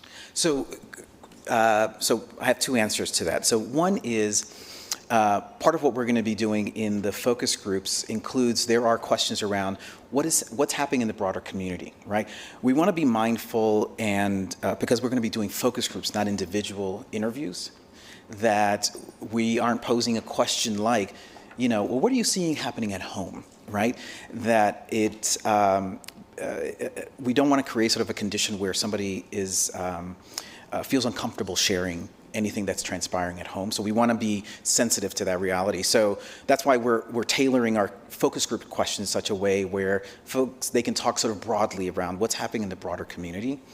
Two, we also are conducting surveys. So within the surveys, we're also leaving open-ended sections to have community members, and when I say community, I mean parents and guardians and so forth, to share what are some of the set of realities that they're experiencing. The third piece that I also want to kind of share in regards to how we make sense of sort of what's happening at home is also making sure that we are cognizant that how well kids experience school is not conditioned by the type of home environment they're coming from, right? And what we, in the work that I've gotten to do over the years particularly with teachers, is how they are able to make sense of the information that they gather in terms of what kids are going through, and contextualize it in terms of, well, what in my realm of what I can do, can I be supportive for this kid in terms of what's transpiring without feeling like I got to solve what's happening at home, right? Because we all know our kids are going through a range of the types of conditions, but it doesn't necessarily mean that it is how well they're going to experience what's happening at school is going to be conditioned to the type of home environment. So we are going to gather information that will pinpoint some of those pieces, but I want to make sure that at the end of the day, when we are sort of analyzing the array of data, that we're also leaning into areas that are actionable, right? That we can, because there's not much that we can necessarily sort of lean into in terms of, and I hate to use this terminology, fixing anyone's homes, right? But we want to recognize that there are home conditions that are happening, and particularly I'm thinking about from the vantage point from MTSS, right? So within MTSS, what I find in that set of work, kids who are needing what's deemed as tier 3 sets of support, they're needing those supports that are that in some ways end up being reflective of a multitude of sort of realities that is happening to them, that at times can be beyond the scope of what schools know how to do, right? And that requires at times schools to reach out to community organizations to also participate in how do we help this family unit in order to help this kid, right? So I see that there is those types of realities that may be occurring. There are types of mechanisms like MTSS that we want to pay particular attention to see how well have we been able to meet the types of needs that our kids are presenting that are more complicated than we're accustomed to and are able to do within the context of schools. So I hope that answers your question. Yeah, no, it does, and I completely respect the fact that we want to obviously respect those parents' concerns, especially in the focus groups, but glad that on the surveys you have left questions open to solicit feedback. Yes. And understand what's going on. And I agree with you, we can't solve all the home problems, but I believe it's a critical component to this discussion because it affects everything you guys are doing here. And it has a very heavy impact on what's happening. So, no, thank you for that. I appreciate that, and I'm glad you guys are considering that. Thank you, yes. Thank you. We have some really good questions from our board. I have a few, and I also know we're kind of running a little tight on time, but I do want to share, and just some perspective for me, a little personal point of privilege for me. When I would go to school, my home environment wasn't stable. It wasn't the best. I had floated around different places, but the school for me was the one consistent space where I felt safe. I felt like people cared. I could eat and have a steady meal, and there was a sense of comfort and stability that the school environment provided that really helped me. And now, look at me. I mean, I'm relatively okay. So I just wanted to share that that personal point is that the school environment and really engaging the opportunity we have with our students when we have them to do all we can with multi-systems of support, MTSS, multi-tiered systems of support, looking at, how are we making sure that they feel safe in the classroom and meeting their academic needs. I loved your slide on the cultural dissonance. I thought that was really brilliant. Everything else I'm pretty familiar with, and I just love the fact that that is something that you will be engaging in, because I do find that and research shows that when you understand the cultural needs of students and when the curriculum is culturally relevant, that students can then identify with the work, the stories, the text, and literacy rates actually improve because there is that type of identification because of the cultural representation in the text. So I'm looking forward to continuously looking at the data. One thing I'm going to say is that we have our core beliefs and commitments. Our number 2 says data-driven decisions. Right. And I really appreciated that you opened up the presentation focusing on data. Because at the end of the day, regardless of how people feel, it is important, and how people feel is important. And it's important for us to look at the data and address the gaps that are there. And I like that you expressed your experience being a data-centered person, from qualitative data as well as quantitative data. I do think that those are really important. The question really I have is like, we've had challenges around engaging representation where all people are answering the surveys or participating in the qualitative, quantitative reviews. And I just wonder, there might be some, just to consider the challenges around that engagement. You mentioned that. What is your experience around getting that type of representation from all our, or the majority, of course, everyone doesn't complete a survey 100%, but how do you get that representation? So one of the things I like to do, and thank you for that question, is I like to seek out the cultural brokers. Right? The cultural brokers there's always individuals in every community that are so important. They know, we call it the person who knows everybody, right? That person who walks into a gathering and they're like, how is it that they know every single person in here, right? That's a cultural broker. And so what we want to do is we want to identify who are those set of cultural brokers that may live within your various districts, right? Within a variety of schools that can help facilitate and encourage that participation in terms of whether the survey and or the focus groups, right? I think one of the biggest sort of, and when I mean cultural brokers, in terms of participating with them, I was showing up at community centers. I said, I heard I need to talk to this person, because if I can get this person to help support this, I can really move this along. And so, for example, I know in Norwalk, when we did this in Norwalk, we ended up with 1,900 parents that responded to the survey. 1,900 parents. And it was representative of the entire community. It was an amazing response. But part of it was we left the survey open a long time, but we kept going after the cultural brokers and asking, like, who's that person? Who are those set of individuals? Who's that organization that has sort of its tentacles, right, in our various communities? And so we're going to, part of sort of our work over this next sort of 4 weeks in setting everything up is we got to find out who these people are. Well, you already might have it in the transition team. We have Yes. 160 people. All of those 160 people, extrapolate that out to like 10 per person. I mean, that's pretty big. But Exactly. so that's that. The other question I have is, when you shared information around the data that's already there, that's available, data collection and analysis, we had a consultant come work with us. His name is Dr. Welch from Vanderbilt. He focused on, in particular, discipline disparities. I think it would be great for you to look at the work that he's done and the recommendations he's made that's already there around the discipline part. So the question I have around the 3 areas you were focusing on is, can you share a bit about special education? We know we have some opportunities there. Parents come to GCPS because GCPS has great Right. support systems for special needs, and we're not perfect. We also have opportunities to improve around how we're addressing the needs of our special needs population. Can you share specifically around how you'll be engaging that work of equity specifically related to special needs?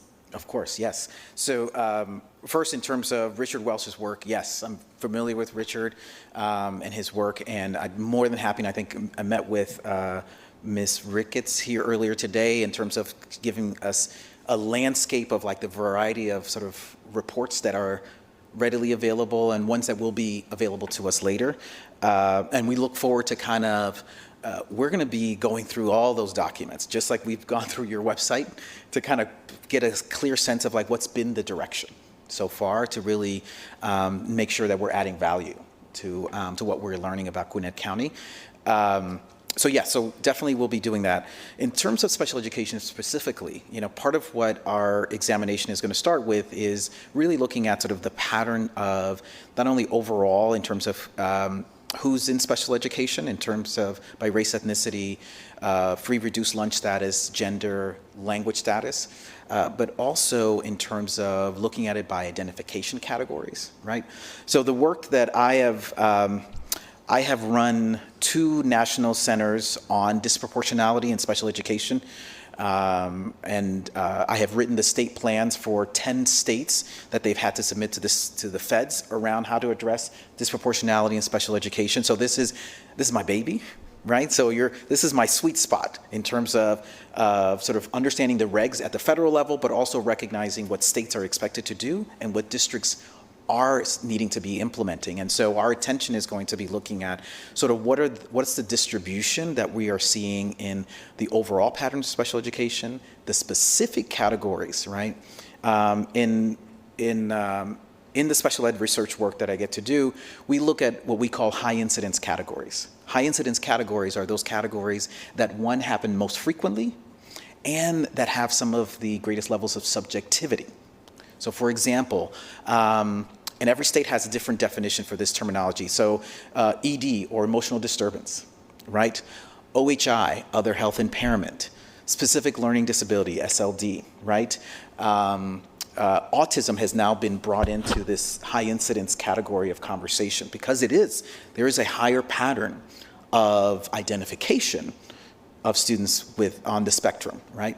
And the curiosity is it because we've gotten better in terms of the metrics, or is there a higher pattern that's actually existing, right? So we're going to look at those particular high incidence categories and walk ourselves backwards in terms of understanding what's the nature of the appropriateness to which those categories are patterned or existing in, right? So as a quick example, some of the state level work that I get to do is running data for state education departments around what's the distribution of those identification categories. And in some states, particular racial ethnic groups and/or language groups end up in certain categories and not others.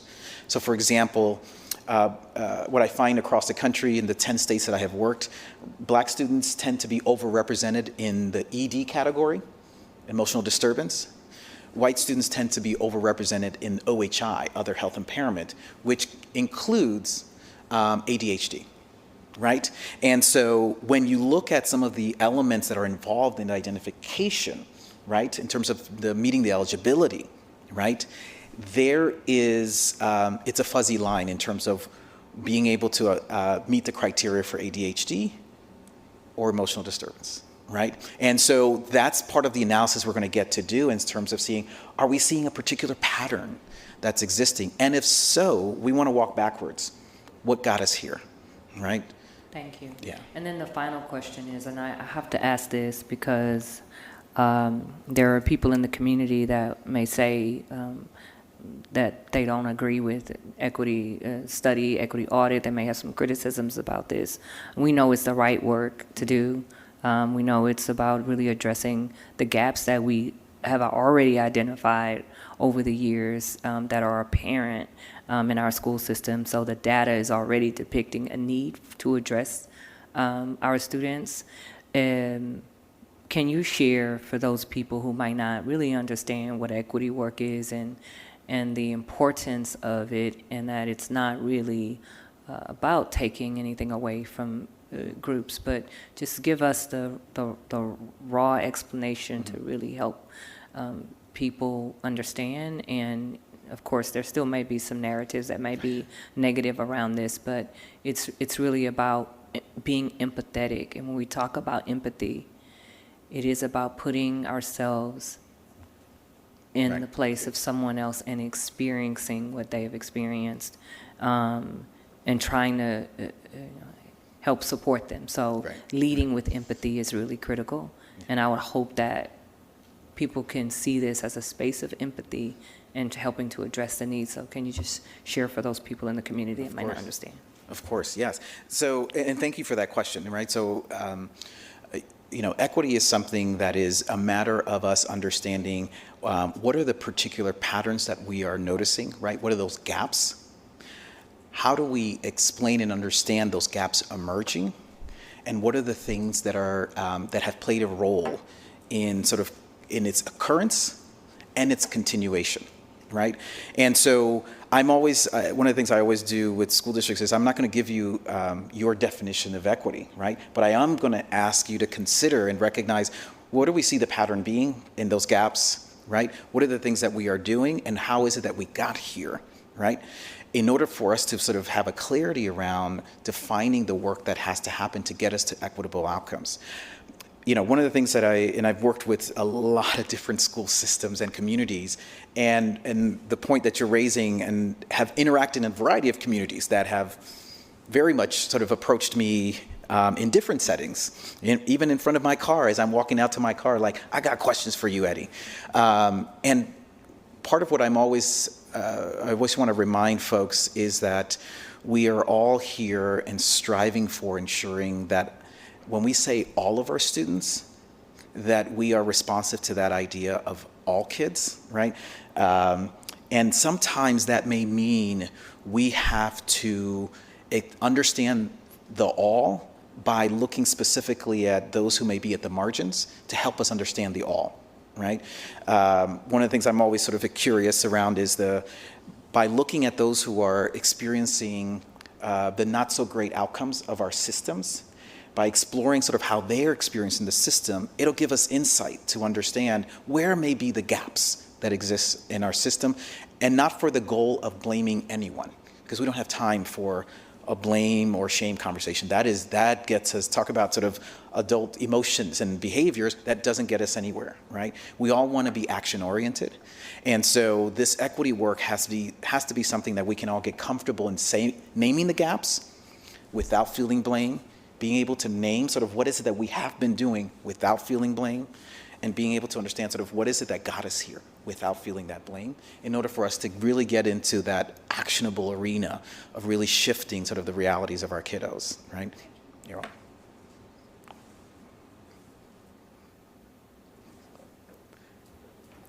There are no other questions. I would like to transition to Dr. Richard Lemons to synthesize the conversation around the strategic plan. He's joining us virtually. Good evening. Good evening. It's a distinct honor to be with you this evening. I'm a long-time fan of Superintendent Estrella. Congratulations to the district for landing her. I'm also a longtime admirer of the work of Gwinnett County Public Schools. Your reputation, the work you've done, the awards that you've achieved have clearly put you on the map for those of us who are deeply interested in large-scale improvement and sustaining improvements over time. So I think it's a match made in heaven. This project is particularly interesting to me because I'm also a emerging fan of Jason's work. I've known Eddie's work and ERS's work. I think you brought a lot of great people to the table. My apologies for not being there in person. Unfortunately, 14 months ago, I agreed to teach in a course that was being launched today and tomorrow for a group of master's students at Yale. So my sincere apologies. I just jumped out of class and joined with you. And if I could have done anything to change that and be in person, I would have. And I look forward to meeting you all in person. I've spoken to a couple of you, and I look forward to continuing those conversations and seeing you in person. I would proactively address one of the questions that came earlier, which is just to give you a bit of an introduction of myself. I'm a former high school and middle school teacher of social studies, English, a little bit of math. I've been an instructional coach. I have run an alternative programming program for young people who needed kind of ways of bringing together school and job. I've been a policy advocate, a researcher, a professor, capacity builder, and the last 15 years is really focused on that relationship, partnering with school districts around the United States to build capacity to change. Capacity building focused on leadership, capacity building focused on systems change, capacity building on what it means to produce large-scale instructional improvement, and capacity around some of the work that Dr. Fergus has done. And I'm a big admirer of his work around equity and attacking disproportionality. I have done work at the state education agency level in multiple states. I've done work in hundreds of school districts, some of the largest in the United States, from New York to Houston to Detroit and Grand Rapids, Charlotte, Mecklenburg, Boston, and tiny districts that have 500 students in them in the entirety of the district, and everything in between. And so I bring a lot of that experience. In the last decade, I've done dozens of strategic plans. It's not my primary bit of work, but it's become a big piece of work. And I usually only do it when a trusted board member or superintendent asks me and pulls me in. And so when Dr. Estrella said, would you be willing to be a part of this team and support the transition and then take that work and carry it into a strategic planning process, I jumped at the chance. In addition, as I mentioned earlier, I also teach at Yale, and coincidentally, I'm launching a new course this August that is fundamentally about large-scale strategy. How do you improve school systems, and what is strategy, and how you think about it, and what's the distinction between strategy and strategic planning? And I've also published on this. I've published numerous articles, but my first book was on how do you lead large-scale change in districts, and another book that will be coming out this year is about transformative facilitation. So I think I bring to this work deep experience and perspective drawn from numerous school districts and dozens of years and more, decades now, of working on this work. My purpose tonight is to give you a bit of an overview of where we're going to go with the strategic plan. It's a bit further in the future. On paper, it begins in September, and indeed it will kick off. But the work of the transition portion was imminent and important, and that work has been a clear focus of the team. And now, at the end of this presentation, we'll begin to hunker down and build the conditions for the successful strategic plan. But I wanted to give you an overview of that, what it might look like and how we're thinking about it. So I'm going to share my screen. and go into slideshow mode. So this slide you've already seen, but it just highlights part 4 of this trajectory that we're on and really had began months ago. The transition team's work, the first 100 days work, the output of both of those blocks are going to feed directly into the strategic planning process. But I would also emphasize that so is the work of my preceding speaker, Dr. Fergus, and also will the work of ERS, that, which will be speaking later. It will feed directly into this, and we'll manage time and space to make that happen.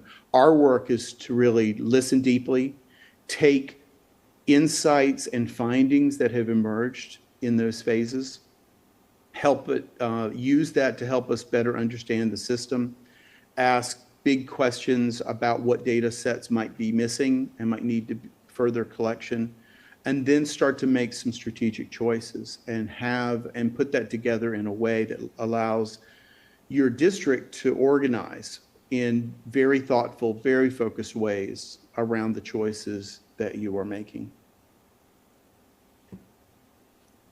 The focus of my facilitation in Gwinnett County Public Schools is going to be to deliver a product, a strategic plan. But I think it's worth starting with a discussion of strategy, because there are some strategic plans that I have seen across the United States in schools and in other organizations that they're plans indeed, but they have no strategy. And what I mean by that is really good strategy brings coherence. It brings an overall approach to doing the work. It enables a system to not dissipate its energies by trying to do too many things in too many different directions. Strategy also helps systems work on really clear problems, not just chase solutions, not just do things because they are shiny objects, but to try to attack key, well-diagnosed problems. And that's why it's so important that the strategic planning work that we're going to take on is going to build directly on the listening tour and the work of the early first 100 days, as well as the transition team work, as well as the findings that are going to come out of these other studies. It also involves really clear choices. Systems that don't make hard choices often don't have strategy. They're just continuing the work that they've done, and they're now calling that strategy. And that means, what are we committing to do? Sometimes it also means, what are we not going to do? And how are these actions going to be mutually reinforcing and move us towards the results that we want and should directly address the problem that's being solved? Now, that all probably makes a lot of sense. Gwinnett County is a very sophisticated district. You're a very sophisticated board, and you've seen strategic plans. But I do think it's worth noting that there are a number of traps that come with strategic plan. And if you have an earlier version of the slide deck, the next slide is going to be new, and I'll share it. But it's a slide that I've used in the past, and just wanted to bring it in. I think that there are a number of common traps that the strategic planning process sometimes falls into. Regularly in traditional public schools, but not always in schools, in other sectors. These are traps that really can grab hold of us. And I just want to walk through these, because knowing these traps helps us design a strategic planning process that can leapfrog over them, that can lean in the right direction so that we avoid these and we can accelerate instead of getting stuck in the mud. The first is being distracted by shiny objects and running towards solutions before we understand the problem we're trying to solve. And that was implied in the previous definition of strategic plan.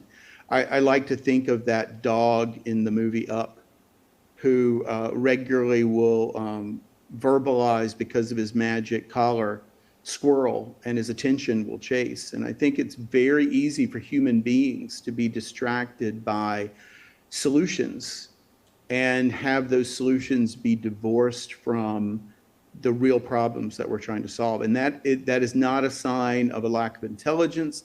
That is not a sign of ineffectual work or malice.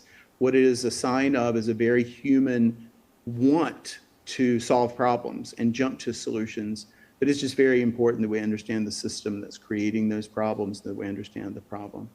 A second big trap is getting the people with the power together in a single room and cranking out a plan without paying deep attention to the perspectives and lived experiences of those people most implicated by the plan. And clearly, this means students. But it's not just students. It's anyone that you are going to be asking to take on new behaviors on behalf of new results, understanding their experience, understanding how they see the work, understanding what the challenges that they're facing and might face in the future, so that a robust plan can be built that is not naive in how it wants to go about doing the work. The third is about choice making. And what I'm trying to emphasize here is that there are levers that evidence, research, best practice suggest to us that all things being equal are better than other levers. Now, all of this is context-based, and I couldn't agree more with Dr. Fergus, is that good things that happen in one district don't guarantee doing those same practices will produce the same results in a different district. Stories, histories, socioeconomics, capacity all play a really important role. But we know that there's certain things that we could invest in that just there's no evidence that suggests that they work anywhere. And so part of it is trying to avoid making wrong choices, but it's similarly about making no choice.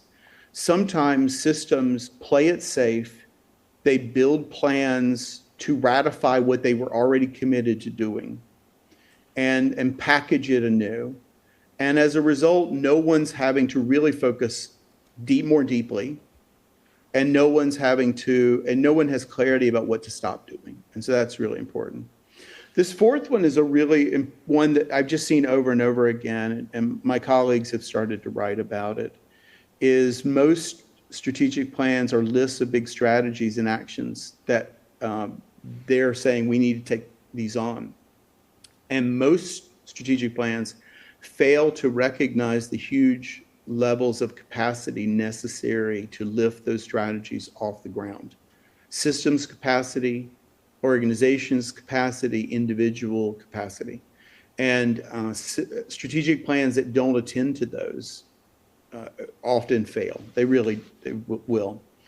And the last piece is the one that when I'm at my best, I can get districts focused on this. Sometimes some of the districts I work with, they tell me they're going to get to that place, but they don't. And I can guarantee you that the superintendent you've hired is really good at this part. She gets to this part.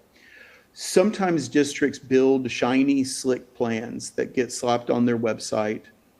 And in the old days, we get printed and multicolor and very slick binding. And they go out in the community and then they just begin to gather dust because there's very little attention to how are we going to use the plan. I think that the figuring out proactively how are we going to put this plan into action is as important as the plan itself.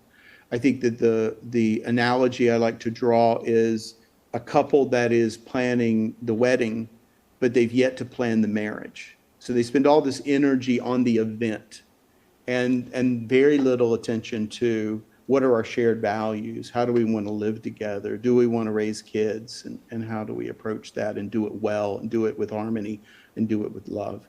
And so I think these are just very common. A number of my colleagues who work with districts, I believe, would echo this. And I see veiled in much of Dr. Fergus's work reinforcement of this with different language.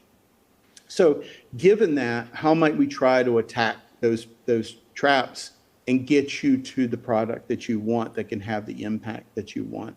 The first thing is this is a novel situation. What you've set up here is a series of practices and routines and data gathering that have the potential of weaving together into the strategic plan in a rather powerful way.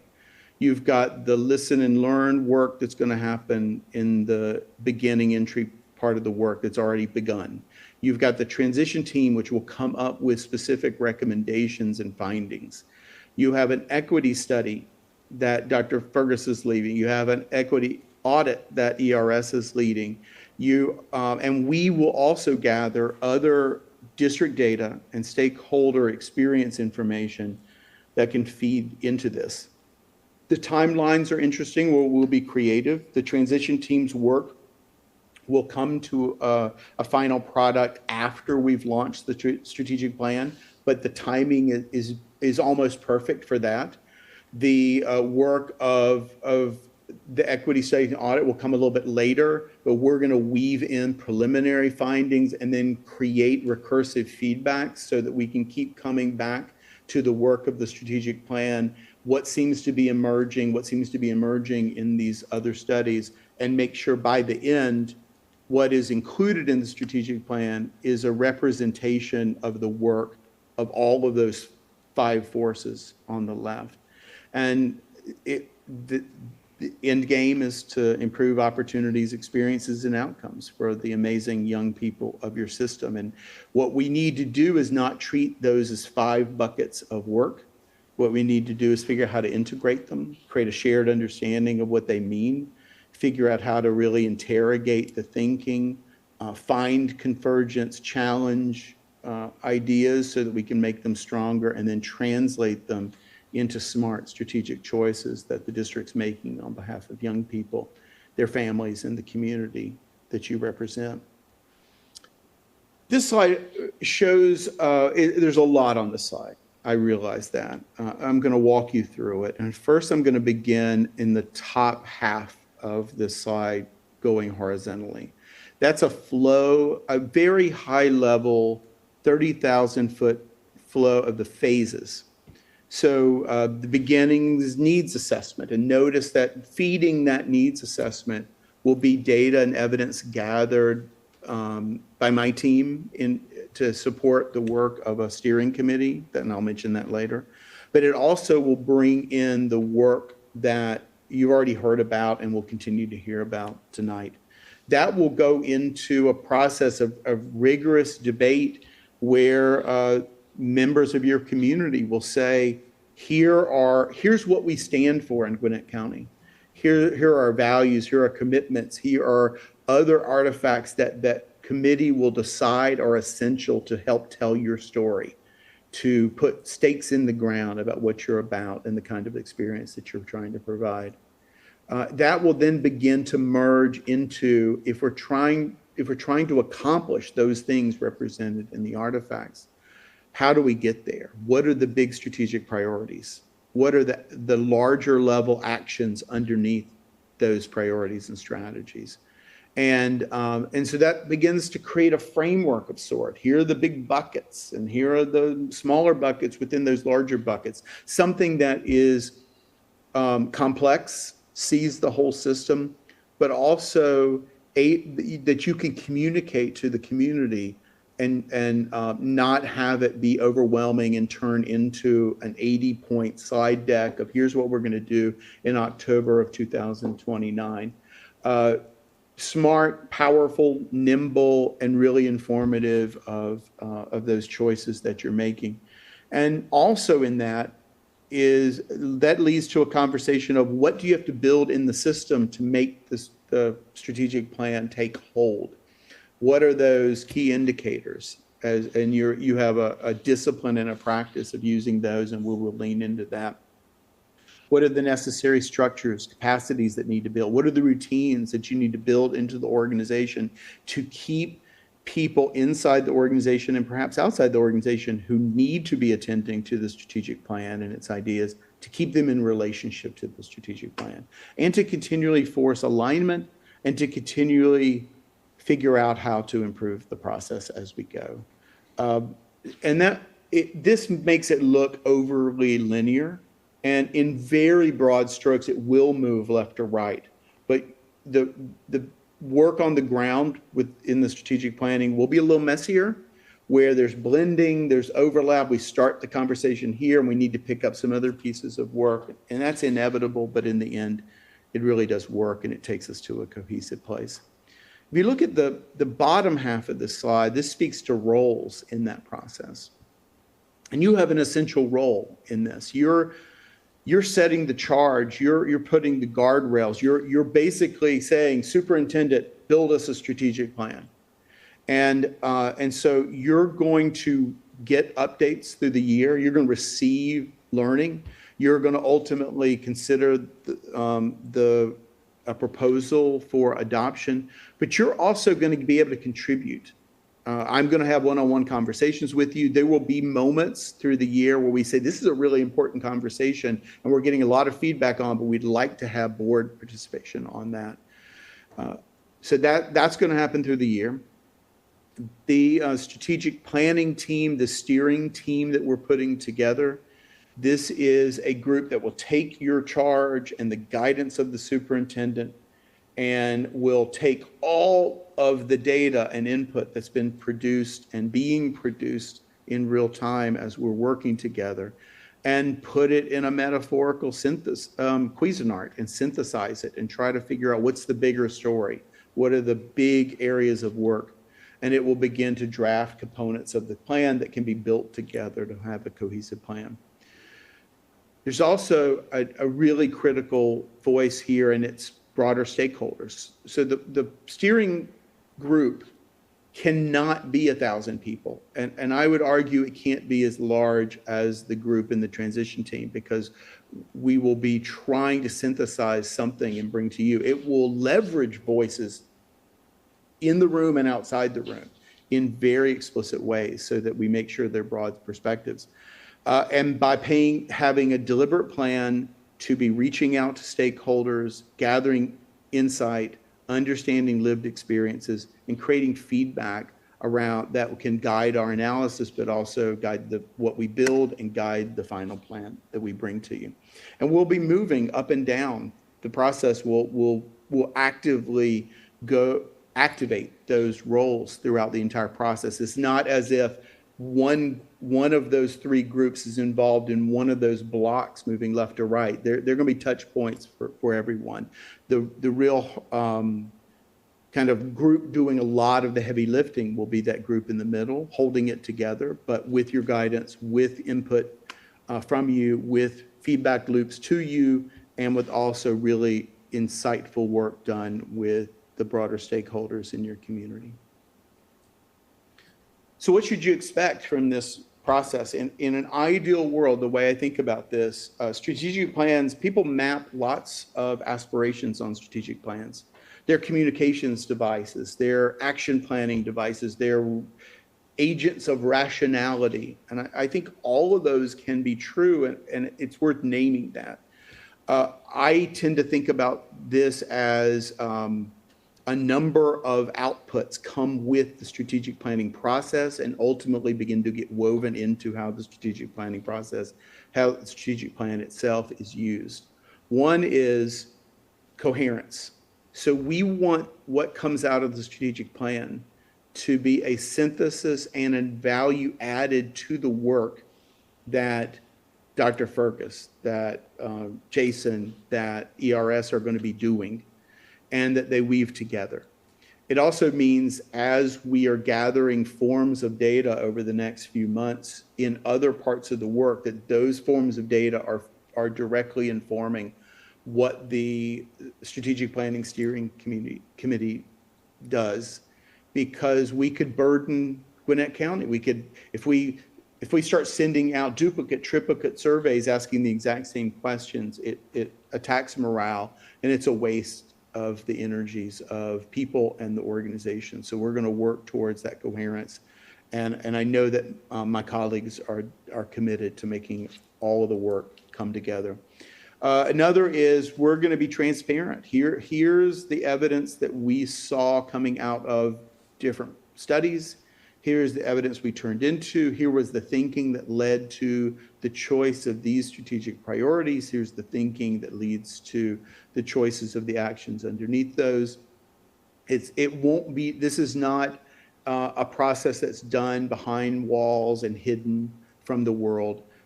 We want people to understand how we got to the place that we got. We also, it's going to be a process that's going to have meaningful representation and voice. The people that represent the full richness of the district and the community will be represented throughout this process, and their voices will be a key part of the evidence and information shaping. So it's both a power and a representation perspective that we're bringing to that. And you're going to come out of this not just with a slick product, you're going to come out with a product that has with it the capacity to grab hold of the system and be a meaningful part of the organization, where priorities are and strategies and measures are all linked in with routines and learning cycles and feedback loops, and that plan for how to use the plan will be explicit. So I know that our presentation has gone over a full 30 minutes, but I am eager to hear any questions and to field any comments or questions that you might have this evening. I don't think we have any questions, and if we do, we also know we have another presentation, so we're conscious of time. So board members, if anything comes up as you continue to review the documentation presented, just please send Dr. Estrella an email. Thank you, Dr. Richard Lemons. I really appreciate your time this evening and for the insight around the strategic plan and how we're emerging that work with all of the other components. To me, it was really important to build coherence around this work and making sure that we were not duplicating efforts and that we were seamless in the way we are engaging in this process. I want to thank the team for the collaborative effort. The cabinet for also engaging in a number of conversations to develop the strategic processes that we're going to put to action and all of the components, because they will be active participants throughout this process. So thank you for your support throughout the many conversations that we had to this point. I'd like to now invite Ms. Masana Millard, Chief Financial Officer, alongside Angela King-Smith from ERS. They were going to provide a quick update around the equity audit that the board has requested and where we are in that process. And just to note, this work will also inform our strategic plan and the work ahead. Thank you, Superintendent Dr. Estrella. Good afternoon, board members. Board Chair Dr. Therese, again, thank you again for allowing us this opportunity to give you an update on the equity audit. As you know, it is, as I think Richard Lemons just nicely stated, this is really a very cohesive approach to all of the work that's included. So the transition plan, the equity audit, the strategic planning process, all of this will be coordinated. And yes, Dr. Estrella, thank you so much, because speaking from Cabinet's lens, we too are all excited to be involved in this work and look forward to the work alongside our consultants in this work. Before we go into much of the information, because I know we're over time, in this presentation, you will have sort of an idea how we moved into the comprehensive equity audit. Just a reminder, the board started this conversation back in November of 2025, leading up to the RFI process, and then of course we engaged specific selected responses by the board, and of course decided by June board vote on approving ERS, so Education Resource Strategies, to do a comprehensive equity audit. That's what Richard Lemons was also just mentioning, that all of this work will be very integrated. And so this evening we have an opportunity to have with us from ERS Angela Smith-King, who is going to be locally situated. So again, not only will we have one of our consultants integrated into the processes more, I think, seamlessly, because she's located here in the district, in Georgia. We also have a proposed timeline. I won't go through the whole timeline, but basically it covers the whole data analysis piece, really that synthesized analysis of that work leading up to all of the governance and kind of that roadmap for the strategic planning process that's coming up. And so what I know we really want to focus on too is now how ERS is going to be integrated into that work. And so I will invite Angela to join the podium quickly. Good evening, Board Chair Dr. Therese Johnson Morgan, to the board members and to Dr. Estrella. I am Dr. Angela King-Smith, and I'm proud to be here as one of the partners for Education Resource Strategies. We are a nonprofit organization located in the Boston area, and we support large K-12 districts around the country. One of the things I wanted to highlight about our organization is that we are really focused on helping districts and school leaders make transformative shifts in terms of how they're using resources. And when we say resources, we're talking about time, people, and money. As a former classroom teacher, former chief strategy officer for a large school district, I know and understand how important time, people as a former teacher, and money is when we're talking about schools. We're also looking at resources, structures, and practices so that all students, especially those with the greatest learning needs and those that are furthest from the opportunity, have an option, an excellent option to attend a school where they can learn and thrive. At ERS, we partner with districts around the country, with state departments of education and other organizations that are really focused on transforming resource use in education. And so here you can see a map of our current district partners and our current state partners, as well as past district and past state partners. We feel very lucky to be working with Gwinnett County Public Schools. We had the opportunity to work with Gwinnett in 2020, producing what I'm calling sort of like a light touch resource equity snapshot. And I'm going to talk a little bit about what do I mean by resource equity.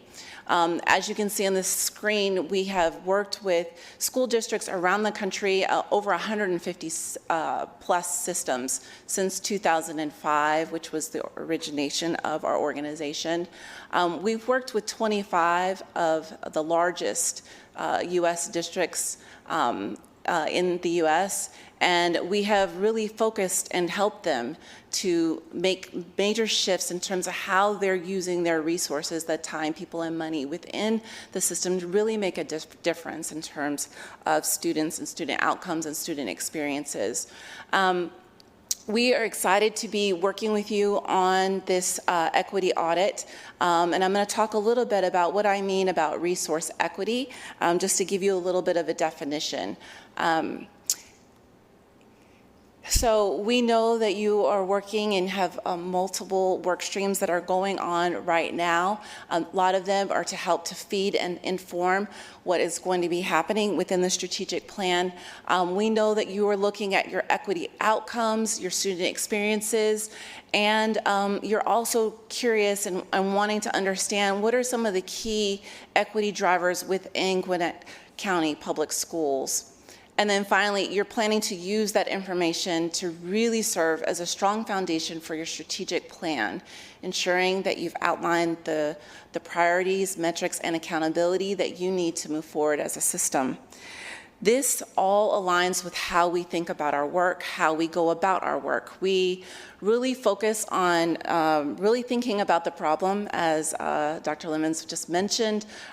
We call it defining a hypothesis, really trying to understand the context within the systems that we're working and building upon our national experience working in all the large school districts. We're going to be pulling lots of data. So I know that both in the transition teams and in the equity study, they will be looking at some system level data. We're going to go deep. We're going to go deep and we're going to go wide, and I'm going to show you in which areas we're going to be taking a look. And what we want to do with that data is really make meaning and try to understand what does it tell us in terms of where there may be potential gaps and opportunities, and to leverage those insights to help inform your strategic plan. And then finally, we want to look and see what are some options for you all as you're thinking about the future with possible interventions or recommendations to be able to make major shifts in how you're using your time, people, and money. At the end of the day, it's not just about how much, but how well you're using your resources. So here is our 10 dimensions of resource equity. This was defined by Education Resource Strategies and the Alliance for Resource Equity. It helps us to understand and unlock student experiences across your schools. And when we talk about resource equity, what we mean is the targeted allocation and use of resources, people, time, and money, to ensure all children, regardless of race, income, reach rigorous learning experiences. And so we will be looking across all of these buckets or dimensions to really understand how you're currently using your resources within Gwinnett County Public Schools. We also will be able to do comparative analysis with other large districts around the country so that you all can see how others are using their resources and how does that compare to Gwinnett County Public Schools. Some of the kinds of questions that we may be looking at for example, in your school funding bucket, when, for example, when all funds are included, how does per pupil spending compare at your high need versus your low need schools within Gwinnett County Public Schools? How does this spending change if title funds are excluded? Are the formulas that govern the resources that each school receives widely shared, and is it understood? Is it transparent and easy to follow? Do principals know and can anticipate the resources that they're going to need to be able to effectively run their schools? In terms of teacher quality and diversity, how does the assignment of your novice teachers, ineffective teachers, or long-term substitutes differ across student groups? What does that look like across schools? And what does that look like across regions? Does each student in your district have access to teaching practices that are engaging, culturally relevant, and standards aligned? So those are just some of the questions that we'll be taking a look into. I just only went into 2 buckets due to time, but those are some of the kinds of questions data will be looking at to be able to answer that and to be able to provide that back to the administration and to the board to be able to understand what's happening within Gwinnett County Public Schools.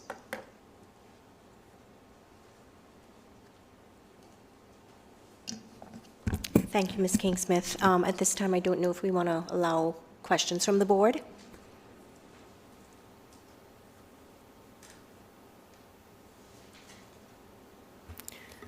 Thank you for this presentation. And I don't think any of the other board members have questions. Can you explain how the difference between an equity audit and an equity study and how the work is going for our community? I understand too, but I also think it's creating some clarity would be helpful, and also how this work will be integrated a little bit more detailed around the equity study that's happening in the work of the transition team, and then the equity audit that's very different, not very different, but it's related, but it's different in a way that the board is asking for this data, and it's different than what you all are doing in the transition team. So, thank you. I was going to say, I think because we have the 2 experts, both on the equity audit side as well as the equity study side, I think I'd defer to the experts. If not, I can summarize it for them. Yeah, go ahead. Do you want to talk about the difference? You come on up. So we are going to be focused around resources, time, people, and money. There is some overlap, and we had the opportunity to be able to talk earlier today. I know that he is going to be going in deep around MTSS, around special ed. We will not be doing that. So one of the areas, I think the only area that I see that we probably will have the most overlap is around advanced placement courses. And so we're going to be looking specifically at student schedules to see how much time is allotted to those advanced placement courses. That probably is, I know he's going to be taking a look, so I'll let him speak to that, but we'll be looking specifically around time, mostly time, how those are allocated, and which teachers are teaching those courses, and which students are in those courses. I think one way to differentiate it before Eddie speaks is Dr. Fergus will focus more on academics, and ERS will focus more on resource allocation. It's a simple way of differentiating it, but Dr. Fergus, you can add to. Exactly, and I think that's, part of, and I think there's such a great complement because there is, in the example that that you just provided around gifted AP and honors, right? So there is who's ending up there and how that's happening, and then what's happening in terms of the distribution of that as a resource once you're in there is the other part of explaining the full breadth of what's happening. And so we get to focus in on the sort of the nature of sort of the academics that are feeding the outcome of it. And you all are able to really look at sort of part of what's implicated is the resource. Who and how did we make decisions around the distribution of those resources? That's right. Yeah. That's right.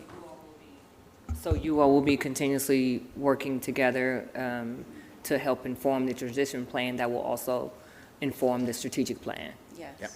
Yes. It's Great. quite complimentary. I know, right? This worked out. Yeah. No, I appreciate the study versus the audit and clarifying that. Thank you.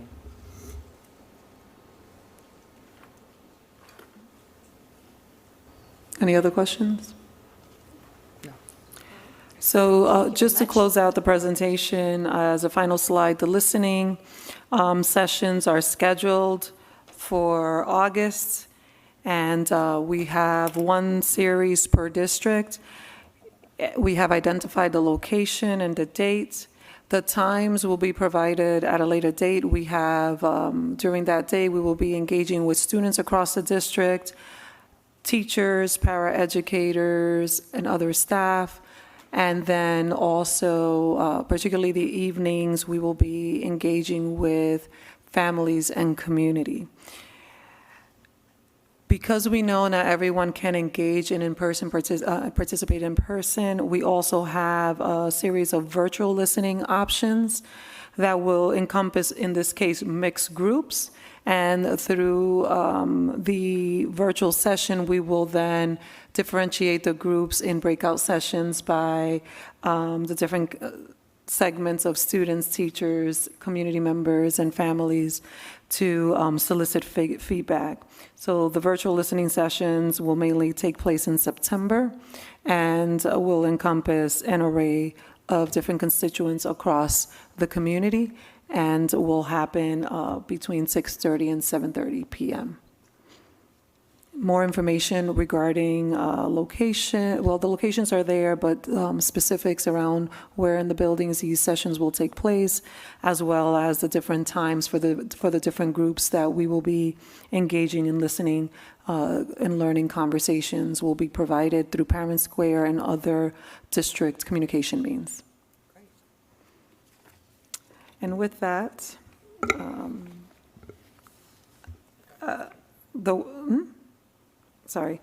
the work session presentation under consideration for August 18 will be determined at a later date. And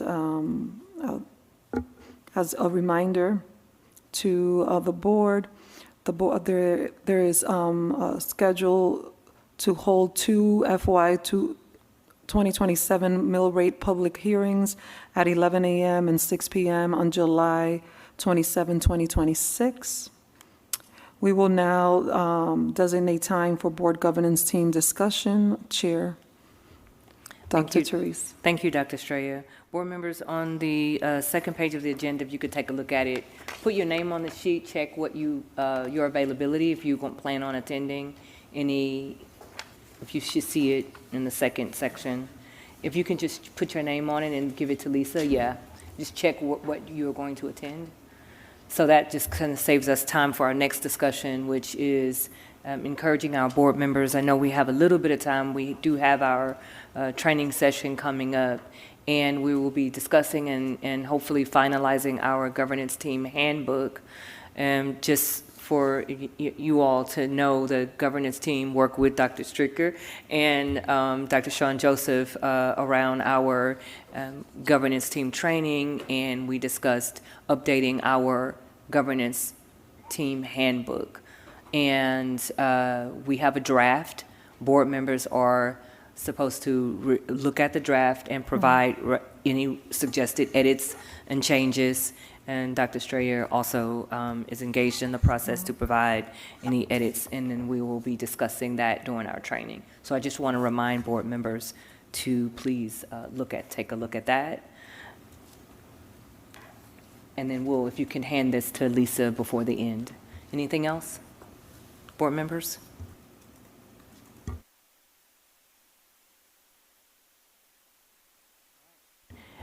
If there's no further business, I think now we can adjourn our meeting. I want to thank all of the staff here present today and the wonderful group. This was really an exceptional. I'm so super excited about the work that is ahead of us, and Dr. Strayer, your leadership in this process. And I loved how you all talked often about the work and also how do we really actualize the work. And so the execution of this is going to be really important. I think a couple of things that, we have reflected as a board in our core beliefs and commitments is really engaging community. And how are we centering the needs of students? That's our core thing. To see that weave throughout all of the presentations was really encouraging. And I want to continue to encourage all of you all working in this work to center the needs of our students and engage their voices. They know a lot, and trust and believe, y'all know they will be really honest around a lot of the experiences they have in there. I do think that could be very helpful in this process. So I just want to continue to encourage us to be intentional about that. I also like the focus for all of you all in all of your presentations. The data-centered focus was very apparent. And I think that is something that is really indisputable when we talk about setting apart feelings, but really thinking about what is the data showing us and how do we address the each and every. And that doesn't mean that one group gets more or one group has something taken away, but what it means is everybody gets exactly what they need, whatever that looks like, so that they can thrive. And that's the beauty of this work. And so I do just appreciate all of the presentations. Y'all, I'm super excited. Are y'all super excited? Like, yes. I mean, go ahead. Y'all want to say anything? Anyway, no, I mean, but this is the foundation. This is the foundation of the work of the board and our governance team. The foundation of us being able to make really good, sound decisions as a board, and our leader, Dr. Strayer, really navigating the operational piece and helping us to be able to understand the data so that we can then, as a board, when we have to make decisions on things, we have something that we can, really look at and that's current, relevant, and all of this so really webbed together.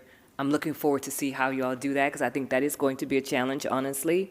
And I look forward to seeing how you all will do that, where it's really seamless and can be executed with success. So thank you all so much. Dr. Strayer? I just want to thank everyone for your engagement this evening, and thank the cabinet for your support through this process. We have the right people on the team to do this work, and I'm very excited about the work ahead. Thank you. Have a good evening. Bye-bye.